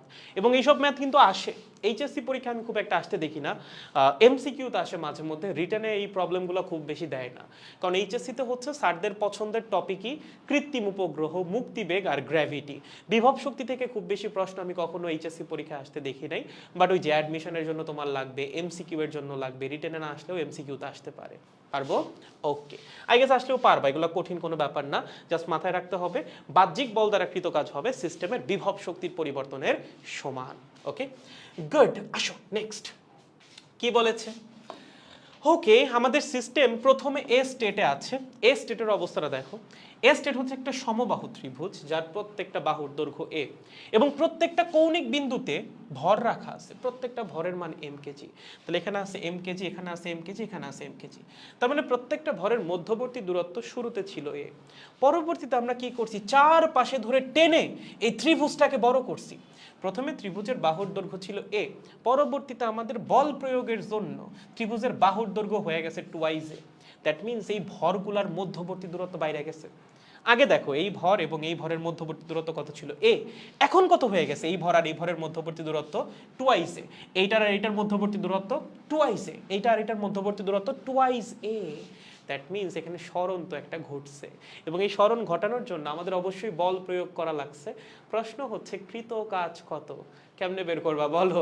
খুবই সহজ, সিস্টেমের বিভব শক্তির পরিবর্তন। চলো কি করবা, দুইটা অবস্থায় সিস্টেমের বিভব শক্তি নির্ণয় করবা। ভাইয়া আগের বার তো দুইটা ভর ছিল, বিভব শক্তি বের করা ছিল সহজ। এবার তো ভর তিনটা, এবার আমি বিভব শক্তি কেমনে বের করব? Two mass system. দেখো এখানে কয়টা টু ম্যাচ সিস্টেম আছে? তিনটা, এই একটা, এই একটা, এবং হচ্ছে এই একটা। ওকে ফাইন, তাহলে বলো তো এই অবস্থায় বিভব শক্তি কত হবে? এই অবস্থায় বিভব শক্তি হবে EPA is equals to EP one plus EP two plus হচ্ছে ইপি থ্রি। ওকে, আমি ধরলাম এটা আমার প্রথম টু ম্যাচ সিস্টেম। ভর কত কত? এম কেজি, মধ্যবর্তী দূরত্ব কত এ। তাহলে বিভব শক্তি কত হবে এই টু ম্যাচ সিস্টেমের? Minus G M squared. ভাইয়া এম স্কোয়ার্ড কেন লিখলেন? এম ইন্টু এম মানে কি? এম স্কোয়ার্ডই তো, তাই না? ডিভাইডেড বাই মধ্যবর্তী দূরত্ব এ। ওকে, ধরলাম এইটা আমার সেকেন্ড টু ম্যাচ সিস্টেম। ভর কত? এম কেজি, মধ্যবর্তী দূরত্ব কত এ। তাহলে বিভব শক্তি কত হবে? Minus G M square divided by A. এবং এটা হচ্ছে আমার 3 নাম্বার টু ম্যাচ সিস্টেম। ভর কত? এম কেজি, মধ্যবর্তী দূরত্ব কত এ। তাহলে বিভব শক্তি কত হবে? Minus G M square divided by A. ঠিক আছে, তো যদি আমি তিনটাকে যোগ করে দেই আসবে হচ্ছে minus 3gm square divided by A. এইটা হচ্ছে শুরুর অবস্থায় বা এ অবস্থায় সিস্টেমের টোটাল বিভব শক্তি। এবার বলো বি অবস্থায় টোটাল বিভব শক্তি কত হবে? কেমনে বের করবা? সেম প্রসিডিউর, ভরের মান চেঞ্জ হয় নাই, চেঞ্জ হয়েছে শুধুমাত্র মধ্যবর্তী দূরত্ব। তিনটা টু ম্যাচ সিস্টেম আছে, প্রত্যেকের বিভব শক্তি বের করবা, সবগুলাকে যোগ করবা, সিস্টেমের টোটাল বিভব শক্তি বের হয়ে যাবে। তাহলে বি অবস্থায় সিস্টেমের টোটাল বিভব শক্তি হবে কত? EPB is equals to EP one plus EP two plus হচ্ছে EP three. Okay, EP one কত হবে বলো? আমি ধরলাম এটা আমার প্রথম টু ম্যাচ সিস্টেম, এইটা আমার সেকেন্ড টু ম্যাচ সিস্টেম, এবং এইটা আমার থার্ড টু ম্যাচ সিস্টেম। ওকে, প্রথমটায় আসো, ভর হচ্ছে এম, মধ্যবর্তী দূরত্ব হচ্ছে টুয়াইসে। তাহলে বিভব শক্তি যদি বের করো দেখবা আসবে minus G M square divided by twice A. সেকেন্ডটার জন্য ভর এম এম, মধ্যবর্তী দূরত্ব টুয়াইসে, তার মানে বিভব শক্তি আসবে minus G M square divided by twice A. 3 number যে টু ম্যাচ সিস্টেম তার জন্য সেম, ভর হচ্ছে এম এম, মধ্যবর্তী দূরত্ব টুয়াইসে, তাহলে বিভব শক্তি কত আসবে minus G M square divided by twice A. So তিনটাকে যদি যোগ করে দেই আলটিমেটলি সিস্টেমের ফাইনাল বিভব শক্তি আসবে minus 3gm square divided by twice A. Okay, এটা হচ্ছে আমাদের সিস্টেমের ইনিশিয়াল বিভব শক্তি, এটা হচ্ছে ফাইনাল বিভব শক্তি। তাহলে এই যে এ অবস্থা থেকে বি অবস্থায় নিয়ে গেলাম, সিস্টেমের বিভব শক্তির পরিবর্তন কত হবে? ফাইনাল বিভব শক্তি মাইনাস ইনিশিয়াল বিভব শক্তি। লেখো সিস্টেমের বিভব শক্তির পরিবর্তন ডেল ইপি হচ্ছে ফাইনাল বিভব শক্তি মাইনাস ইনিশিয়াল বিভব শক্তি। ওকে, ফাইনাল বিভব শক্তি কত?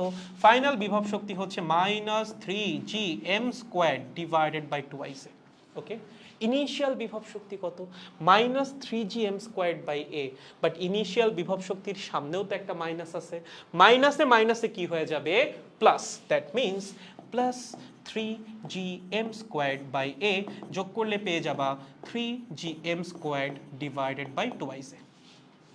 ওকে, তাহলে এটাই হচ্ছে সিস্টেমকে এ অবস্থা থেকে বি অবস্থায় নিয়ে যাওয়ার জন্য বিভব শক্তির পরিবর্তন। এবং বলো বিভব শক্তির পরিবর্তন কিসের সমান হয়?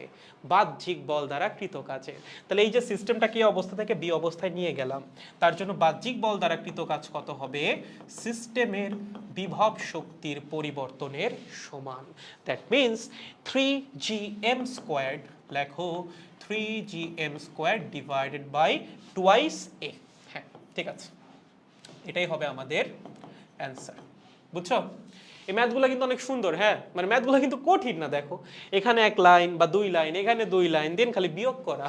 তুমি চাইলে একবারও করতে পারো, সরাসরি হচ্ছে লিখতে পারো যে হ্যাঁ এক্সটার্নাল ফোর্স দ্বারা কৃত কাজ হবে ফাইনাল বিভব শক্তি মাইনাস ইনিশিয়াল বিভব শক্তি। ফাইনাল বিভব শক্তিগুলো এখানে লিখতে পারো, মাইনাস দি ইনিশিয়াল বিভব শক্তিগুলো একত্রে লিখতে পারো, দেন একবারেই ক্যালকুলেট করতে পারো। তোমার যেমনে ভালো লাগে চাইলে এভাবে আলাদা আলাদা বের করে দেন বিয়োগ করতে পারো, চাইলে একবারে ফর্মুলা লিখে ফর্মুলার মধ্যে মান বসাও বিয়োগ করতে পারো। তোমার যেমনে সুবিধা করো না কেন, অ্যান্সার কি আসবে? সেম আসবে। পারবো? সহজ ম্যাথ এগুলা। ভেরি গুড ভাইয়া। নেক্সট ম্যাথ আসো। পরেরটা কি বলছে? এই যে এটা একটা সুন্দর ম্যাথ। দেখো এইটা হচ্ছে একটা খুবই সুন্দর ম্যাথ। এই ম্যাথে বলছে কি? বলছে হচ্ছে আমাদের কাছে এটা ইউ হবে। হ্যাঁ, এটা মিউ হয়ে গেছে, এটা হবে ইউ। এটা হচ্ছে ইউ মানে আদিবেগ দেওয়া আছে। ওকে, আমাদের কাছে দুইটা বস্তু আছে, একটা হচ্ছে এখানে 1 কেজি, এখানে আছে হচ্ছে আর একটা 1 কেজি। ওকে, এদের মধ্যবর্তী দূরত্ব হচ্ছে 1 মিটার। ওকে, তোমাকে বলছে যেই মুহূর্তে এদের মধ্যবর্তী দূরত্ব 0.5 মিটার হবে সেই মুহূর্তে এদের বেগ কত? ভাইয়া এইটা আবার কি প্রশ্ন? দেখো এতক্ষণ ধরে আমরা সিস্টেমকে এই অবস্থা থেকে এই অবস্থায় নিয়ে যাচ্ছিলাম, এই অবস্থা থেকে এই অবস্থায় নিয়ে যাচ্ছিলাম, কোথাও আমরা বলতেছিলাম বেগ পরিবর্তন করতেছি না, কোথাও কিন্তু বেগের কথা আসেই নাই। এইবার যে ম্যাথ তোমাকে দিছে, এই ম্যাথে বেগের কথা কেন আসলো? কারণ এইবার আমরা কোনো এক্সটার্নাল ফোর্স অ্যাপ্লাই করি নাই। যদি আমরা কোনো এক্সটার্নাল ফোর্স অ্যাপ্লাই না করি, এদের মধ্যে একটা মহাকর্ষ বল আছে, এই 1 কেজি আর এই 1 কেজি কি করবে? পরস্পরের উপর বল প্রয়োগ করবে এবং সেই বলের প্রভাবে তারা কি হবে? ত্বরান্বিত হবে।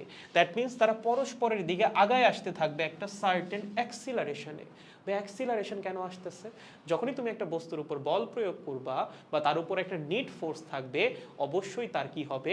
ত্বরণ হবে। এখানে এই 1 কেজি এই 1 কেজিকে বল প্রয়োগ করতেছে, এই 1 কেজি এই 1 কেজিকে বল প্রয়োগ করতেছে। যেহেতু দুইজনের উপরেই বল কাজ করতেছে, অবশ্যই দুইজনেরই কি হবে? একটা নির্দিষ্ট ত্বরণ হবে। ওকে, এবং সেই ত্বরণ যেহেতু হচ্ছে, বেগের মান বৃদ্ধি পাবে। এটা তোমাকে প্রশ্ন করছে যে মধ্যবর্তী দূরত্ব প্রথমে ছিল 1 মিটার এবং এই ত্বরণ ঘটার জন্য বা বেগ বৃদ্ধি পাওয়ার জন্য তারা পরস্পরের দিকে আগায় আসতেছে। আগায় আসতে আসতে একটা সময় তাদের মধ্যবর্তী দূরত্ব হয়ে গেছে 0.5 মিটার। ঠিক যেই মুহূর্তে তাদের মধ্যবর্তী দূরত্ব 0.5 মিটার হইছে, ওই মুহূর্তে এই বস্তুদ্বয়ের বেগ কত? এটা কেমনে সলভ করা যায় চিন্তা করো। প্রথমত এখানে আমরা কোনো এক্সটার্নাল ফোর্স দিইনি। এখানে কি দেই নাই? কোনো এক্সটার্নাল ফোর্স দেওয়া হয় নাই, কোনো এক্সটার্নাল ফোর্স নাই। ওকে, যদি এক্সটার্নাল ফোর্স থাকতো বা আমরা যদি এক্সটার্নাল ফোর্স দিতাম, সেক্ষেত্রে বস্তুর বেগে কোনো পরিবর্তন আসতো না, বেগ আগেও যা ছিল তাই থাকতো। বেগে কোনো চেঞ্জ আসতো না। বেগে চেঞ্জ আসতেছে মানেই এখানে কোনো এক্সটার্নাল ফোর্স দেওয়া হয় নাই। তাহলে বলো, একটা সিস্টেমের উপর যদি তুমি কোনো বাহ্যিক বল প্রয়োগ না করো, সিস্টেমের শক্তি কি সংরক্ষণশীল হবে না? অবশ্যই সংরক্ষণশীল হবে। দ্যাট মিন্স প্রথম অবস্থায় সিস্টেমের টোটাল শক্তি যা, ফাইনাল অবস্থায়ও সিস্টেমের টোটাল শক্তি হবে তাই। এটাই তো ছিল আমাদের শক্তির সংরক্ষণশীলতার নীতি, যে সিস্টেমের উপর যদি কোনো এক্সটার্নাল ফোর্স বা বাহ্যিক বল দেওয়া না হয় তাহলে সিস্টেমের শক্তি কি হবে? সংরক্ষিত হবে।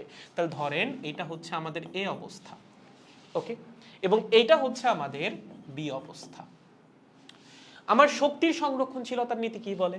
শক্তির সংরক্ষণশীলতার নীতি বলে এ অবস্থার টোটাল শক্তি হবে বি অবস্থার টোটাল শক্তির সমান।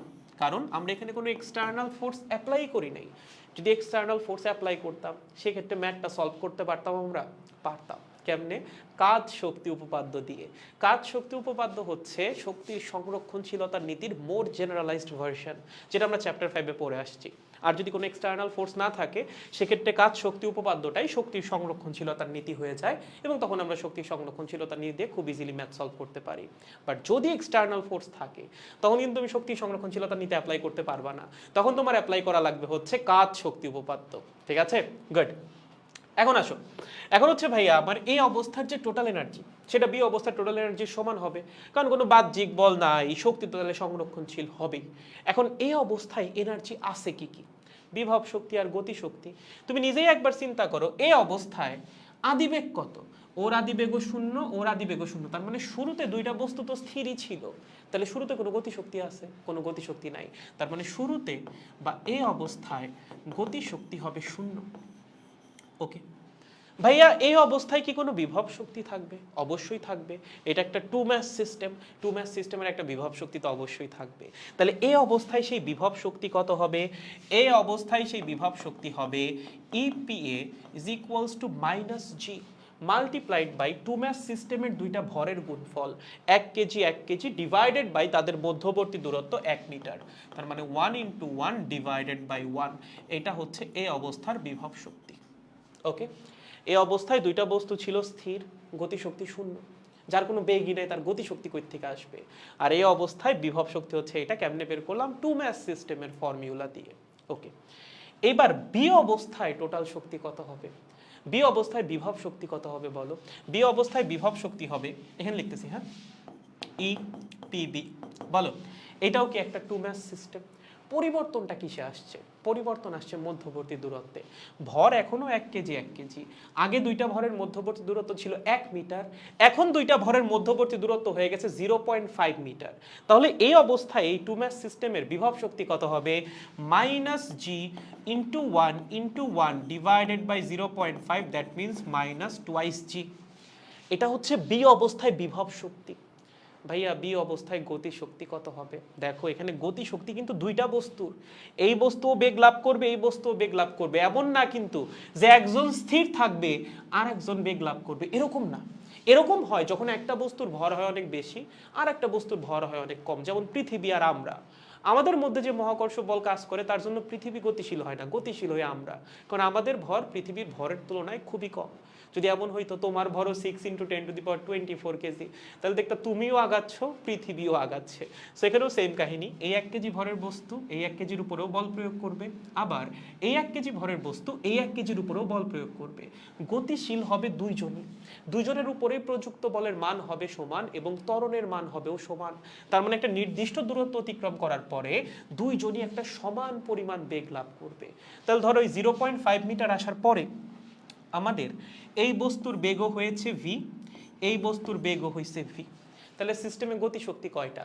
একটা নাকি? না তো, দুইটা, কারণ সিস্টেমের মধ্যে ভর আছে হচ্ছে দুইটা। তো সিস্টেমের টোটাল গতিশক্তি কত হবে বি অবস্থায়? এইটার গতিশক্তি হাফ ইন্টু 1 × v² প্লাস এইটার গতিশক্তি হাফ ইন্টু 1 × v²। 1 কই থেকে আসলো? হাফ mv², বস্তুর ভর হচ্ছে 1 কেজি করে। ঠিক আছে, তাহলে চলো v²/2 v²/2। ওকে, দুটাকে যোগ করে দিলে কত হবে রে? দুটাকে যোগ করে দিলে হয়ে যাবে v²। তার মানে এটা হচ্ছে বি অবস্থার গতিশক্তি। ওকে, তাহলে এই অবস্থায় গতিশক্তি শূন্য, এই অবস্থায় বিভব শক্তি এইটা, বি অবস্থার বিভব শক্তি এইটা, বি অবস্থার গতি শক্তি এইটা। আমার লাগবে হচ্ছে এই বেগের মান। কেমনে বের করতে পারি? এই যে শক্তির সংরক্ষণশীলতার নীতি, তার মধ্যে এই সবগুলা মানকে বসায় দাও, দেখবা বেগের মান বের হয়ে গেছে। ওকে, চলো কিভাবে করা যায়। এই অবস্থার টোটাল এনার্জি মানে হচ্ছে আহা আহা ইস, এই অবস্থার টোটাল এনার্জি মানে কি বলো? এই অবস্থার বিভব শক্তি প্লাস এই অবস্থার গতি শক্তি। বি অবস্থার টোটাল এনার্জি মানে কি? বি অবস্থার বিভব শক্তি প্লাস বি অবস্থার গতি শক্তি। ভাইয়া এই অবস্থার বিভব শক্তি কত? মাইনাস জি। ভাইয়া এই অবস্থার গতি শক্তি কত? শূন্য। বি অবস্থার বিভব শক্তি কত? মাইনাস টু জি। বি অবস্থার গতি শক্তি কত? V square. তাহলে এটাকে এই পাশে নিয়ে আসো, তাহলে হবে V square is equals to G, that means V হবে root over G, that means root over 6.673 into 10 to the power minus 11 এত metre per second square. Metre per second, sorry বেগ বের করতেছি না। দেখো একদম সহজ। ওকে, সো আমরা যদি এখানে বাহ্যিক বল প্রয়োগ না করি, যেটা তোমাদেরকে বলতেছিলাম, বাহ্যিক বল যদি তুমি না দাও সেকেন্ড বস্তুটাকে আনার সময়, তাহলে কিন্তু বস্তুর বেগ বাড়বে। এর জন্যই কিন্তু আমাদের উল্টা দিকে এক্সটার্নাল ফোর্স দেওয়া লাগছিল।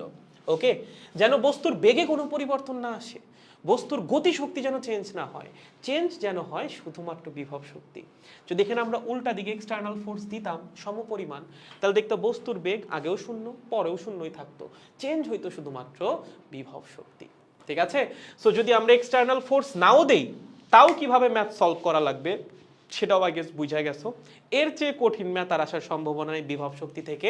যদি এই ম্যাথটা তোমরা বুঝে থাকো 5 নাম্বার ম্যাথ পর্যন্ত, তাহলে আমাদের মোটামুটি আশা করতেছি বিভব শক্তি কনসেপ্ট এই পর্যন্ত ক্লিয়ার। হ্যাঁ, এখন আরো একটা ব্যাপার আছে যেটা আমি একটু ক্লিয়ার করতে চাচ্ছিলাম, তার জন্য এই স্লাইডটা আনছি। সেটা হচ্ছে আমরা হর হামেশা এই ফর্মুলাটা ইউজ করি না, বিভব শক্তি সমান mgh। এটা তো আমরা প্রচুর ব্যবহার করি, তাই না?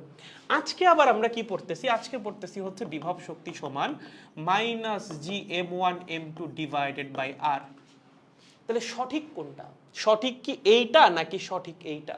এখানে দেখতেছি মাইনাস, এখানে আবার প্লাস। তাহলে এই ফর্মুলা আমি কখন অ্যাপ্লাই করব? দেখাই এই ফর্মুলাটা কেমনে আসছে সেটা তোমাদেরকে একটু দেখাই। ওকে ফাইন, ধরো এটা আমাদের পৃথিবী। দেখো এটা বুঝে মজা পাওয়া গেছে, এটা খুব মজার একটা ব্যাপার। ওকে, এটা হচ্ছে আমাদের পৃথিবী। সো ধরো এই পৃথিবীর ভর হচ্ছে ক্যাপিটাল এম কেজি। ওকে, পৃথিবীর উপর দাঁড়ায় আসো তুমি। কোথায় দাঁড়ায় আসো? এখানে দাঁড়ায় আসো, ঠিক আছে, একদম এখানে। তোমার ভর হচ্ছে স্মল এম কেজি। কত?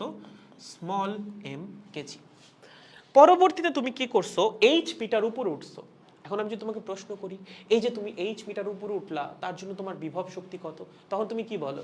ভাইয়া আমার বিভব শক্তি হচ্ছে mgh, তাই না? তার মানে mgh বিভব শক্তি কোথায়? এইচ মিটার উপরে, এটাই তো আমরা বলি, তাই না? তাহলে এটা হচ্ছে ধরো এ অবস্থা। ওকে, আর এইচ মিটার উপরের আর একটা পয়েন্ট আছে যেখানে তুমি ফাইনালি গিয়ে পৌঁছাবা, সেটা হচ্ছে তোমার বি অবস্থা। ওকে ফাইন। এখন তোমাকে যদি বলা হয় এই অবস্থায় তোমার বিভব শক্তি কত, তুমি এখন বিভব শক্তির অ্যাকচুয়াল ফর্মুলা জানো, বলো তো এই অবস্থায় তোমার বিভব শক্তি কত হবে? এই অবস্থায় তোমার বিভব শক্তি হবে মাইনাস জি ইন্টু, এখানে বিভব শক্তি কারটা বের করতেছো? তোমার একার বিভব শক্তি? একটা সিঙ্গেল ম্যাস বা একটা সিঙ্গেল অবজেক্টের কোনো বিভব শক্তি থাকে না। এখানে তুমি যেটা বের করতেছো সেটা হচ্ছে তোমার আর পৃথিবীর এই সিস্টেমের বিভব শক্তি। তার মানে এখানে বিভব শক্তি বের হবে তোমার আর পৃথিবীর মিলিত বিভব শক্তি। যখন তুমি ভূপৃষ্ঠের উপরে আসো, তখন পৃথিবীর কেন্দ্র থেকে তোমার দূরত্ব কত? পৃথিবীর কেন্দ্র থেকে তখন তোমার দূরত্ব হচ্ছে পৃথিবীর ব্যাসার্ধের সমান। ওকে, তার মানে এই অবস্থায় পৃথিবীর কেন্দ্র আর তোমার মধ্যবর্তী দূরত্ব capital R, which is the radius of the earth. Okay, তাহলে এই অবস্থায় তোমার বিভব শক্তি কত হবে? মাইনাস জি ইন্টু, একটা টু ম্যাস সিস্টেমের বিভব শক্তি কেমনে বের করে? দুইটা ভরের গুণফল। কোন দুইটা ভর? যে দুইটা ভর মিলে সিস্টেমটা বানাইছে, এখানে সেই দুইটা ভর কোনটা? একটা হচ্ছে পৃথিবী আর একটা হচ্ছে তুমি। তাহলে একটা ভর আসবে পৃথিবীর ভর আর একটা আসবে তোমার ভর, ডিভাইডেড বাই তোমাদের দুইজনের সেন্টারের মধ্যবর্তী দূরত্ব। যখন তুমি পৃথিবীর পৃষ্ঠের উপরে আসো, তখন পৃথিবীর সেন্টার থেকে তোমার সেন্টারের দূরত্ব কত হবে? পৃথিবীর ব্যাসার্ধের সমান, that means divided by R. Okay, এটা হচ্ছে পৃথিবী পৃষ্ঠে তোমার বিভব শক্তি।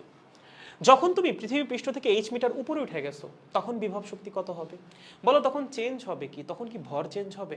পৃথিবীর ভর কি চেঞ্জ হয়ে যাবে? না। তোমার ভর চেঞ্জ হয়ে যাবে? না। চেঞ্জ হবে তোমাদের দুইজনের সেন্টারের মধ্যবর্তী দূরত্ব। তুমি যখন পৃথিবী থেকে এইচ মিটার উপরে, তখন পৃথিবীর সেন্টার থেকে তোমার দূরত্ব কত? আর প্লাস এইচ। তাহলে এই বি পয়েন্টে যেখানে একটা টু ম্যাস সিস্টেম আছে, একটা ভর স্মল এম কেজি আর একটা ভর ক্যাপিটাল এম কেজি, এবং দুইজনের সেন্টারের মধ্যবর্তী দূরত্ব আর প্লাস এইচ, সেই অবস্থায় সিস্টেমের বিভব শক্তি কত? সেই অবস্থায় সিস্টেমের বিভব শক্তি ইপিবি হচ্ছে minus G M into M divided by R plus H.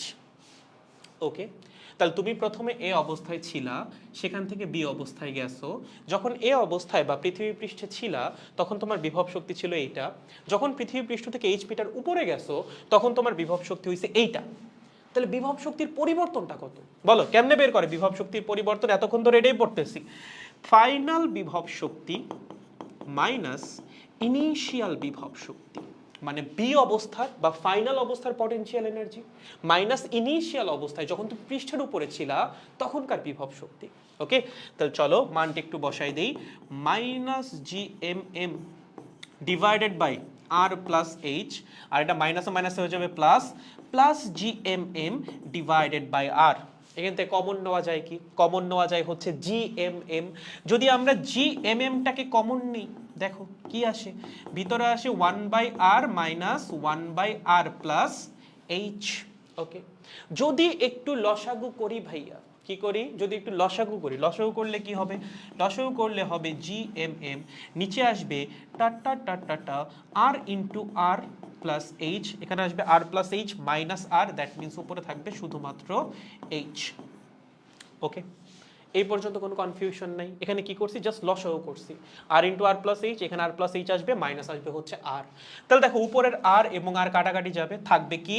থাকবে হচ্ছে G M M divided by R into R plus H. Okay, এই পর্যন্ত কোনো কনফিউশন নাই? এটা কি বেরোইলো? এই এ পয়েন্ট থেকে বি পয়েন্টে যাওয়ার জন্য বিভব শক্তির পরিবর্তন। ঠিক আছে, যে আমরা এ থেকে বিতে গেলাম তার জন্য বিভব শক্তি কতটুকু চেঞ্জ হয়েছে। এখন এই মানটাকে যদি আমরা একটু সিম্পলিফাই করতে চাই, মানে এটা হচ্ছে একদম অ্যাকচুয়াল পরিবর্তন, যদি অ্যাকচুয়াল মান চাও, আর তুমি যদি একটু সহজ মান চাও, একটু সরল মান চাও, যেটা তোমাদের বইয়ে হর হামেশা ইউজ করে, তার জন্য একটু সিম্পলিফিকেশন করা লাগবে। কিভাবে? দেখো, বিভব শক্তির পরিবর্তন আমরা কি পাইলাম?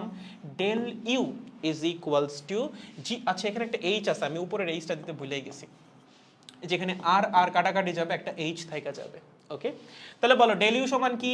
জি M M into H divided by R into R plus H. Okay, এই পর্যন্ত কারো কোনো সমস্যা নেই? একটা কাজ করি, আমরা হচ্ছে এইচটাকে একটু নিচে নিয়ে আসি।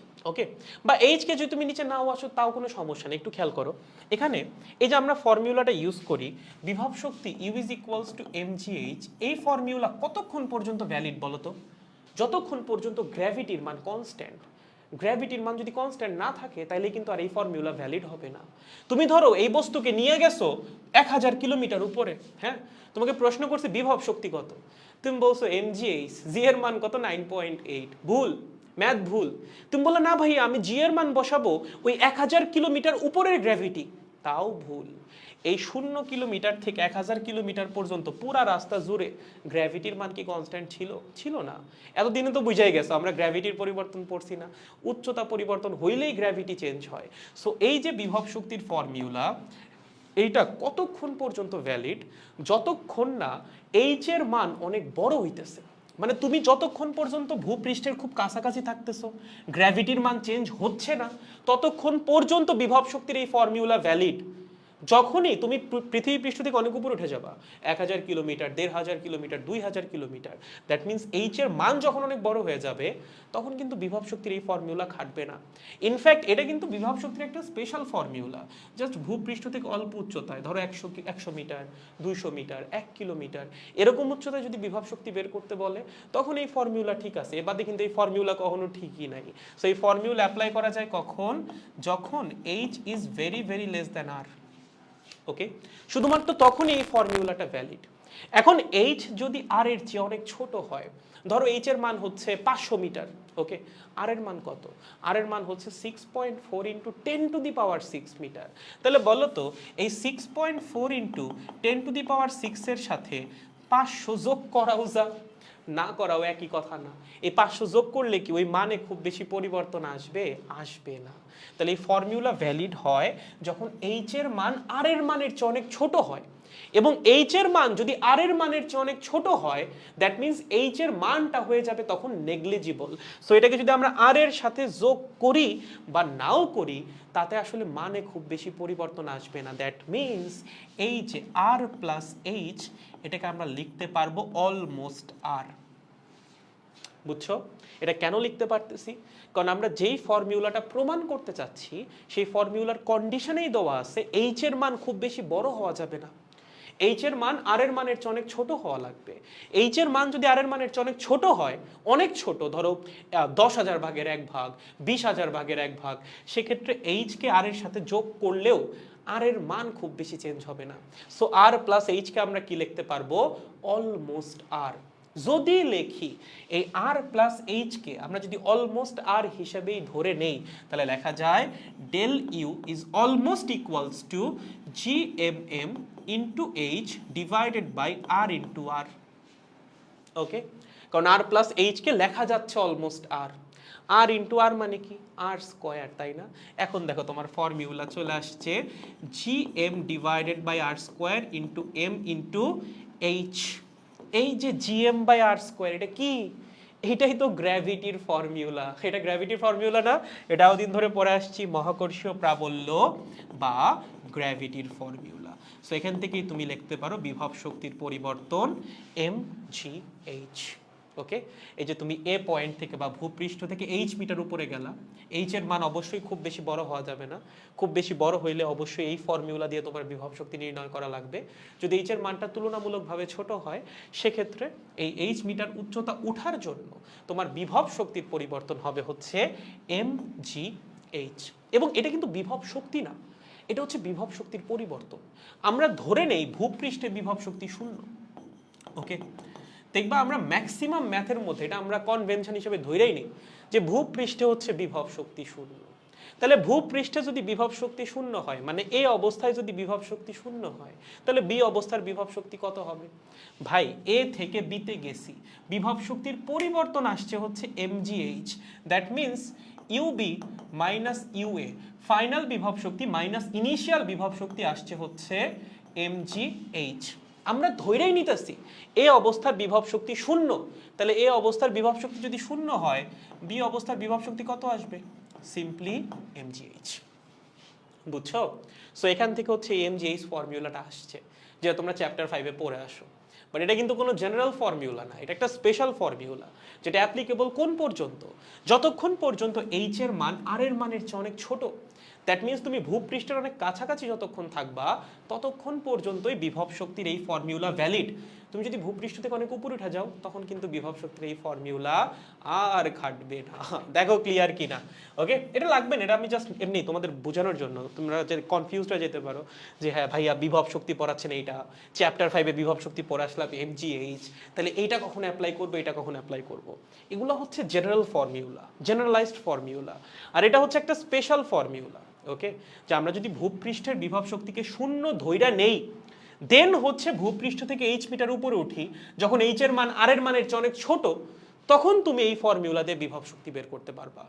যদি তুমি ভূপৃষ্ঠের বিভব শক্তি শূন্য না ধরো, সেক্ষেত্রে কিন্তু আবার বিভব শক্তি বের করতে পারবা না, বিভব শক্তির পরিবর্তন বের করতে পারবা। যদি এইচ এর মান আর এর মানের কাছাকাছি হয়ে যায়, তখনও কিন্তু এই ফর্মুলা অ্যাপ্লাই করা যাবে না, তখন ফর্মুলা অ্যাপ্লাই করতে হবে এইটা। ওকে, দেখেন বুঝছেন কিনা সবাই? সহজ জিনিস, বুঝার কথা। হ্যাঁ ভাইয়া 5 নাম্বার ম্যাথে ভি সেম ধরছেন কেন? কারণ হচ্ছে এখানে দুইটা বস্তুর উপর সমান পরিমাণ বল কাজ করবে। যেমন এদের মধ্যবর্তী দূরত্ব হচ্ছে 1 মিটার, তাহলে এই বস্তুর উপর কতখানি বল কাজ করবে? জি ইন্টু 1 ডিভাইডেড বাই 1 স্কোয়ার, মহাকর্ষীয় বলের সূত্র। এই বস্তুর উপর কতখানি বল কাজ করবে? জি ইন্টু 1 ডিভাইডেড বাই 1 স্কোয়ার। ওকে, দুইটা বস্তুর উপর একই বল কাজ করতেছে।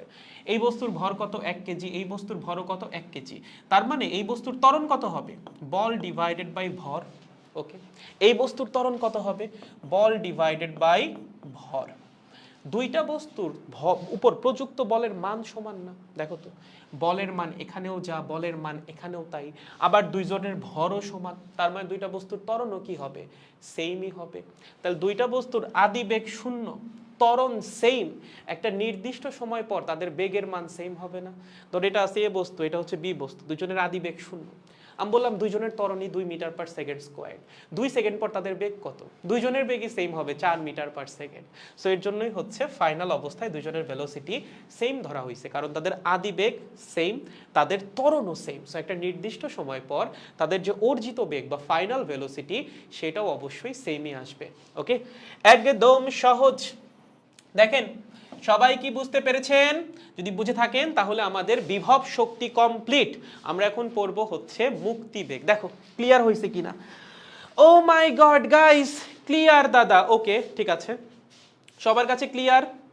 আয় হায়, ক্লাসকে আটকাই গেল নাকি? না ঠিক আছে। তা পরীক্ষার কারণে অনেক পিছায় আছি, এই পর্যন্ত চ্যাপ্টার 5-এর 8টা লেকচার কমপ্লিট করছি।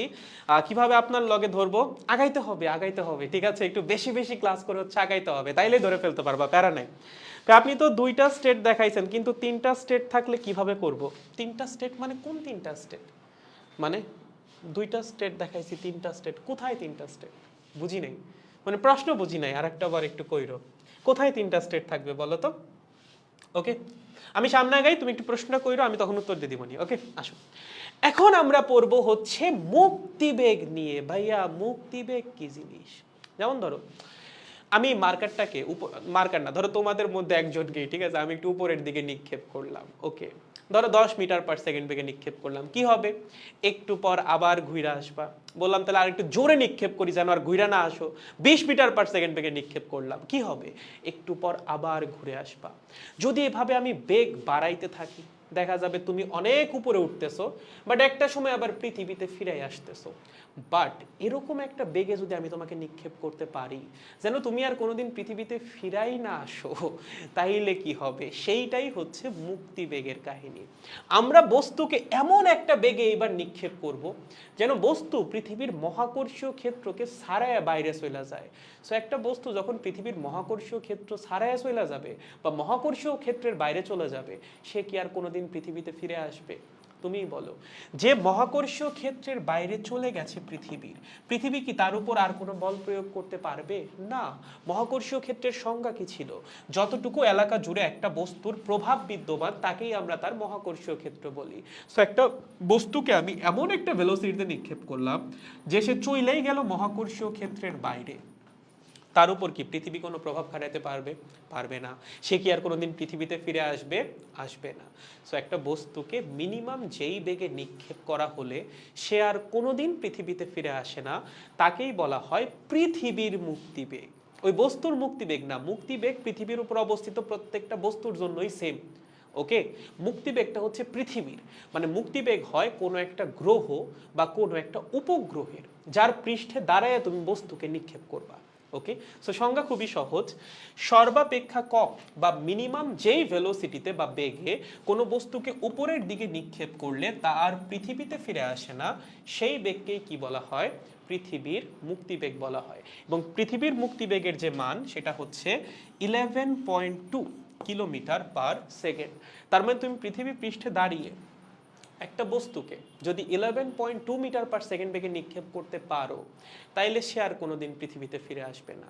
ভাইয়া যদি আমি 11.2 এর চেয়ে কম বেগে নিক্ষেপ করি, তাইলে অনেক কিছুই হইতে পারে। সে পৃথিবীতে ফিরে আসতে পারে, সে পৃথিবীর চারদিকে প্রদক্ষিণ করতে পারে, যে কোনো কিছুই হইতে পারে, বাট সে পৃথিবীর মহাকর্ষীয় ক্ষেত্রের বাইরে যাবে না, সে পৃথিবীর মহাকর্ষীয় ক্ষেত্রের ভিতরেই থাকবে। যদি তুমি 11.2 কিলোমিটার পার সেকেন্ড বেগে নিক্ষেপ করো, তাইলে সে চলে যাবে পৃথিবীর মহাকর্ষীয় ক্ষেত্রের বাইরে। যদি আরো বেশি বেগে নিক্ষেপ করো, আরো ইজিলি বাইরে চলে যাবে। 11.2 কিলোমিটার পার সেকেন্ড বেগে নিক্ষেপ করলে সে কোনো মতে বাইরে যাবে। তার চেয়ে বেশি বেগে নিক্ষেপ করলে আরো ভালো মতো বাইরে যাবে, তার চেয়ে কম বেগে নিক্ষেপ করলে সে পৃথিবীর মহাকর্ষীয় ক্ষেত্রের বাইরে যাইতে পারবে না, সে পৃথিবীর মহাকর্ষীয় ক্ষেত্রের ভিতরেই থাকবে, হয়তো বা সে পৃথিবীতে ফিরে আসবে বা পৃথিবীর চারদিকে প্রদক্ষিণ করবে, যে কোনো কিছুই হইতে পারে, সেটা আমরা কৃত্রিম উপগ্রহের সময়ে পড়বো। বাট আপাতত জেনে রাখো, একটা বস্তুকে যদি পৃথিবীর পৃষ্ঠ থেকে 11.2 কিলোমিটার পার সেকেন্ড বেগে নিক্ষেপ করা হয় অ্যাট লিস্ট, বা তার চেয়ে বেশি বেগে নিক্ষেপ করা হয়, সেক্ষেত্রে সে পৃথিবীর মহাকর্ষীয় ক্ষেত্রের বাইরে চলে যায়। সো মিনিমাম যেই ভেলোসিটিতে নিক্ষেপ করলে একটা বস্তু পৃথিবীতে আর ফিরে আসতেছে না বা পৃথিবীর মহাকর্ষীয় ক্ষেত্রের বাইরে চলে যেতেছে, সেটাকে আমরা বলবো হচ্ছে পৃথিবীর মুক্তিবেগ। সেম কাহিনী মঙ্গলের জন্য হইতে পারে। তুমি মঙ্গল গ্রহে দাঁড়ায় আসো, মঙ্গল গ্রহের পৃষ্ঠ থেকে একটা বস্তুকে মিনিমাম যেই বেগে নিক্ষেপ করলে সে আর মঙ্গল গ্রহে ফিরে আসে না বা মঙ্গল গ্রহের মহাকর্ষীয় ক্ষেত্রের বাইরে চলে যায়, সেটাকে আমরা বলবো মঙ্গলের মুক্তিবেগ। চাঁদের পৃষ্ঠে দাঁড়িয়ে তুমি একটা বস্তুকে মিনিমাম যেই বেগে নিক্ষেপ করলে সে আর চাঁদে ফিরে আসে না বা চাঁদের মহাকর্ষীয় ক্ষেত্রের বাইরে চলে যায়, সেটাকে আমরা বলবো হচ্ছে চাঁদের মুক্তিবেগ। সো প্রত্যেকটা গ্রহ উপগ্রহ সবারই কি আছে, একটা নির্দিষ্ট মুক্তিবেগ আছে। ওকে, তাহলে পৃথিবীর জন্য সেটা হচ্ছে 11.2। দ্যাট মিনস পৃথিবী পৃষ্ঠ থেকে যদি একটা বস্তুকে greater than or equal 11.2 kilometre per second বেগে নিক্ষেপ করা হয়, তাহলে সে কোথায় চলে যাবে? সে চলে যাবে পৃথিবীর মহাকর্ষীয় ক্ষেত্রের বাইরে। ওকে, কি? পৃথিবীর মহাকর্ষীয় ক্ষেত্রের বাইরে। সহজ একদম। ওকে, আর যদি এর চেয়ে কম বেগে নিক্ষেপ করো, সে মহাকর্ষীয় ক্ষেত্রের ভিতরেই থাকবে, বাইরে সে যাইতে পারবে না। ওকে, এখন কথা হচ্ছে ভাই, এই যে 11.2, এটা কি আন্দাজে বললেন নাকি এটা বের করার কোনো নিয়ম আছে?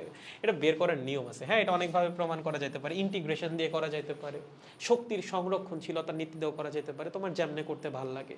যেমন আমি তোমাকে শক্তির সংরক্ষণশীলতার নীতি দিয়ে দেখাই, এটা খুবই সহজ।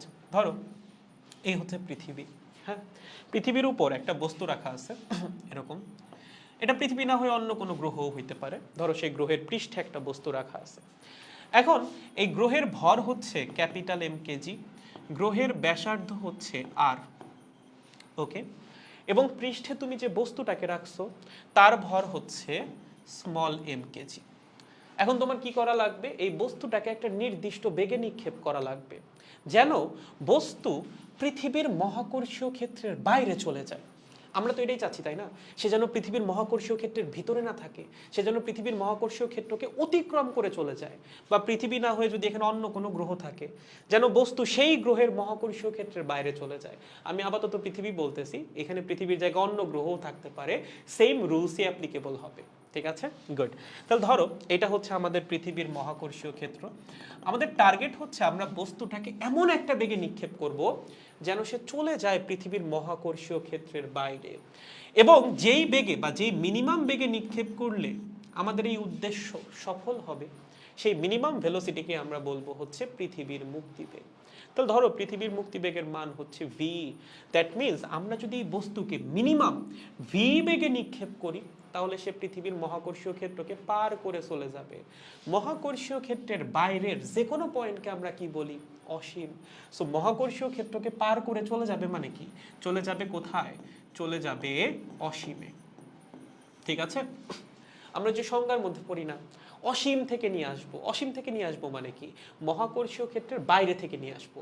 সো আমরা পাঠাইতে চাচ্ছি পৃথিবীর মহাকর্ষীয় ক্ষেত্রের বাইরে, তার মানে কই পাঠাইতে চাচ্ছি? পাঠাইতে চাচ্ছি হচ্ছে অসীমে। সো আমাদের টার্গেট বস্তুকে পৃথিবীর পৃষ্ঠ থেকে অসীমে পাঠানো। ওকে, সো ইনিশিয়ালি বস্তু ছিল কোথায়? পৃথিবী পৃষ্ঠে। ফাইনালি বস্তু যাবে কোথায়? ফাইনালি বস্তু যাবে হচ্ছে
Hello guys. Shit man.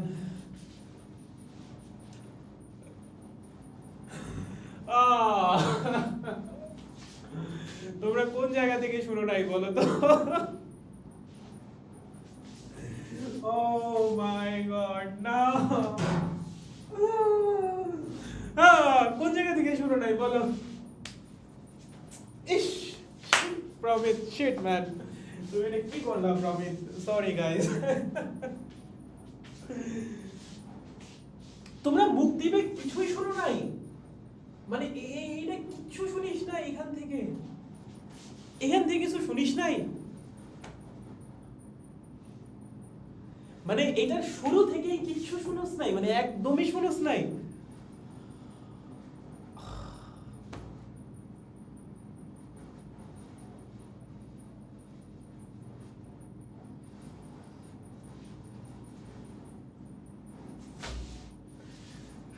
এই কাট ভিডিও কাট আজকের পড়াবো না ভাই। আমার মনের দুঃখে কষ্টে জীবনটা। গাইস তাহলে মুক্তি বেগ পরের দিন থেকে শুরু করব নি। ও মাই গড, নেক্সট ডে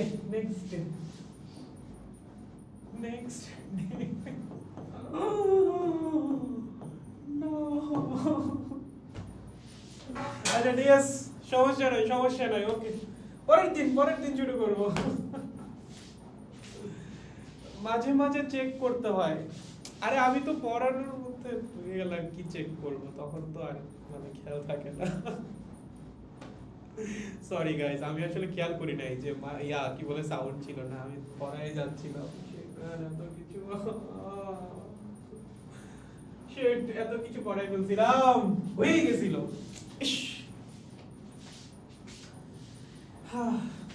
দেখিয়েছেন কিন্তু এ বি সি তিনটা অবস্থা থাকলে কি করবা, তিনটার জন্য করা লাগবে। ধরো তোমার তিনটা অবস্থা দিয়ে দিছে এরকম, এটা হচ্ছে এ, এটা হচ্ছে বি, এটা হচ্ছে সি। তোমারে বলছে এ থেকে বি তে নিল, বিভব শক্তির পরিবর্তন কত? UB minus UA. বি থেকে সি তে নিল, বিভব শক্তির পরিবর্তন কত? UC minus UB. যদি বলে শুরু থেকে শেষ পর্যন্ত বিভব শক্তির পরিবর্তন কত? UC minus UA. Final minus initial, সব সমান। ঠিক আছে, ওকে। কালকে আবার হবে, তোরাও মজা নেস আমার সাথে। যাই হোক গাইস, আমরা তাহলে পরবর্তী ক্লাসে শুরু করব মুক্তি বেগ। জীবনটা আসলে দুঃখে কষ্টে জর্জরিত হয়ে গেল, আজকে আর আগাইতে পারলাম না। আমি ভাবছিলাম আজকে মুক্তি বেগের থিওরিটা শেষ করে দিব, পরের দিন আমি চ্যাপ্টারটা শেষ করে দিব। তবে পরের দিন চ্যাপ্টারটা শেষ করা আমার জন্য একটা স্বপ্নই রয়ে গেল, সেই স্বপ্ন আর পূরণ হবে বলে মনে হচ্ছে না। যাই হোক, ব্যাপারটা আমরা পরের দিন পড়বো মুক্তি বেগ, আজকে তো হইলো না। পরের দিন একদম শুরুতে ভাড়ায় পড়বো, একদম মুক্তি বেগের থিওরি থেকে শুরু করে একদম পুরো শেষ পর্যন্ত ভাড়ায় পড়া দিব। ওকে, ওই দিতে পারলাম না আজকে। তা কি দাদা বিয়ে করতে হবে, সব ঠিক হয়ে গেছে, চলেন বিয়ে করি, চলেন আমরা বিয়ে করি। মানে আমি তোকে বিয়ে করবো নাকি?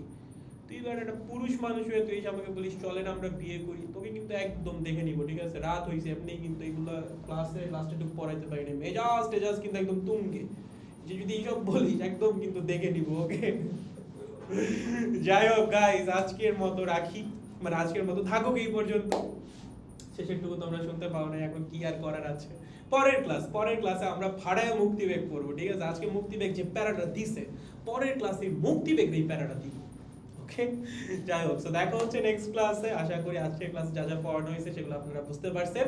পরবর্তী ক্লাসে হচ্ছে আমরা মুক্তিবেগ আর কৃত্রিম উপগ্রহ যতটুকু পড়া যায় পড়ে ফেলবো, আর ম্যাক্সিমাম 2টা ক্লাস লাগতে পারে, এর চেয়ে বেশি ক্লাস আর লাগার কোনো সম্ভাবনা নেই। তাহলে আজকের মতো এই পর্যন্তই, দেখা হচ্ছে নেক্সট ক্লাসে। টিল দেন টেক কেয়ার, আজকের মতো গুড নাইট। কালকে আপনাদের সেকেন্ড পেপার ব্যাচের ক্লাস আছে, যারা এখনো যুক্ত হন নাই চাইলে যুক্ত হয়ে যেতে পারেন। আমরা চলতরিত শুরু করতেছি। টাটা, নোট পোস্ট করে দিও। Bye.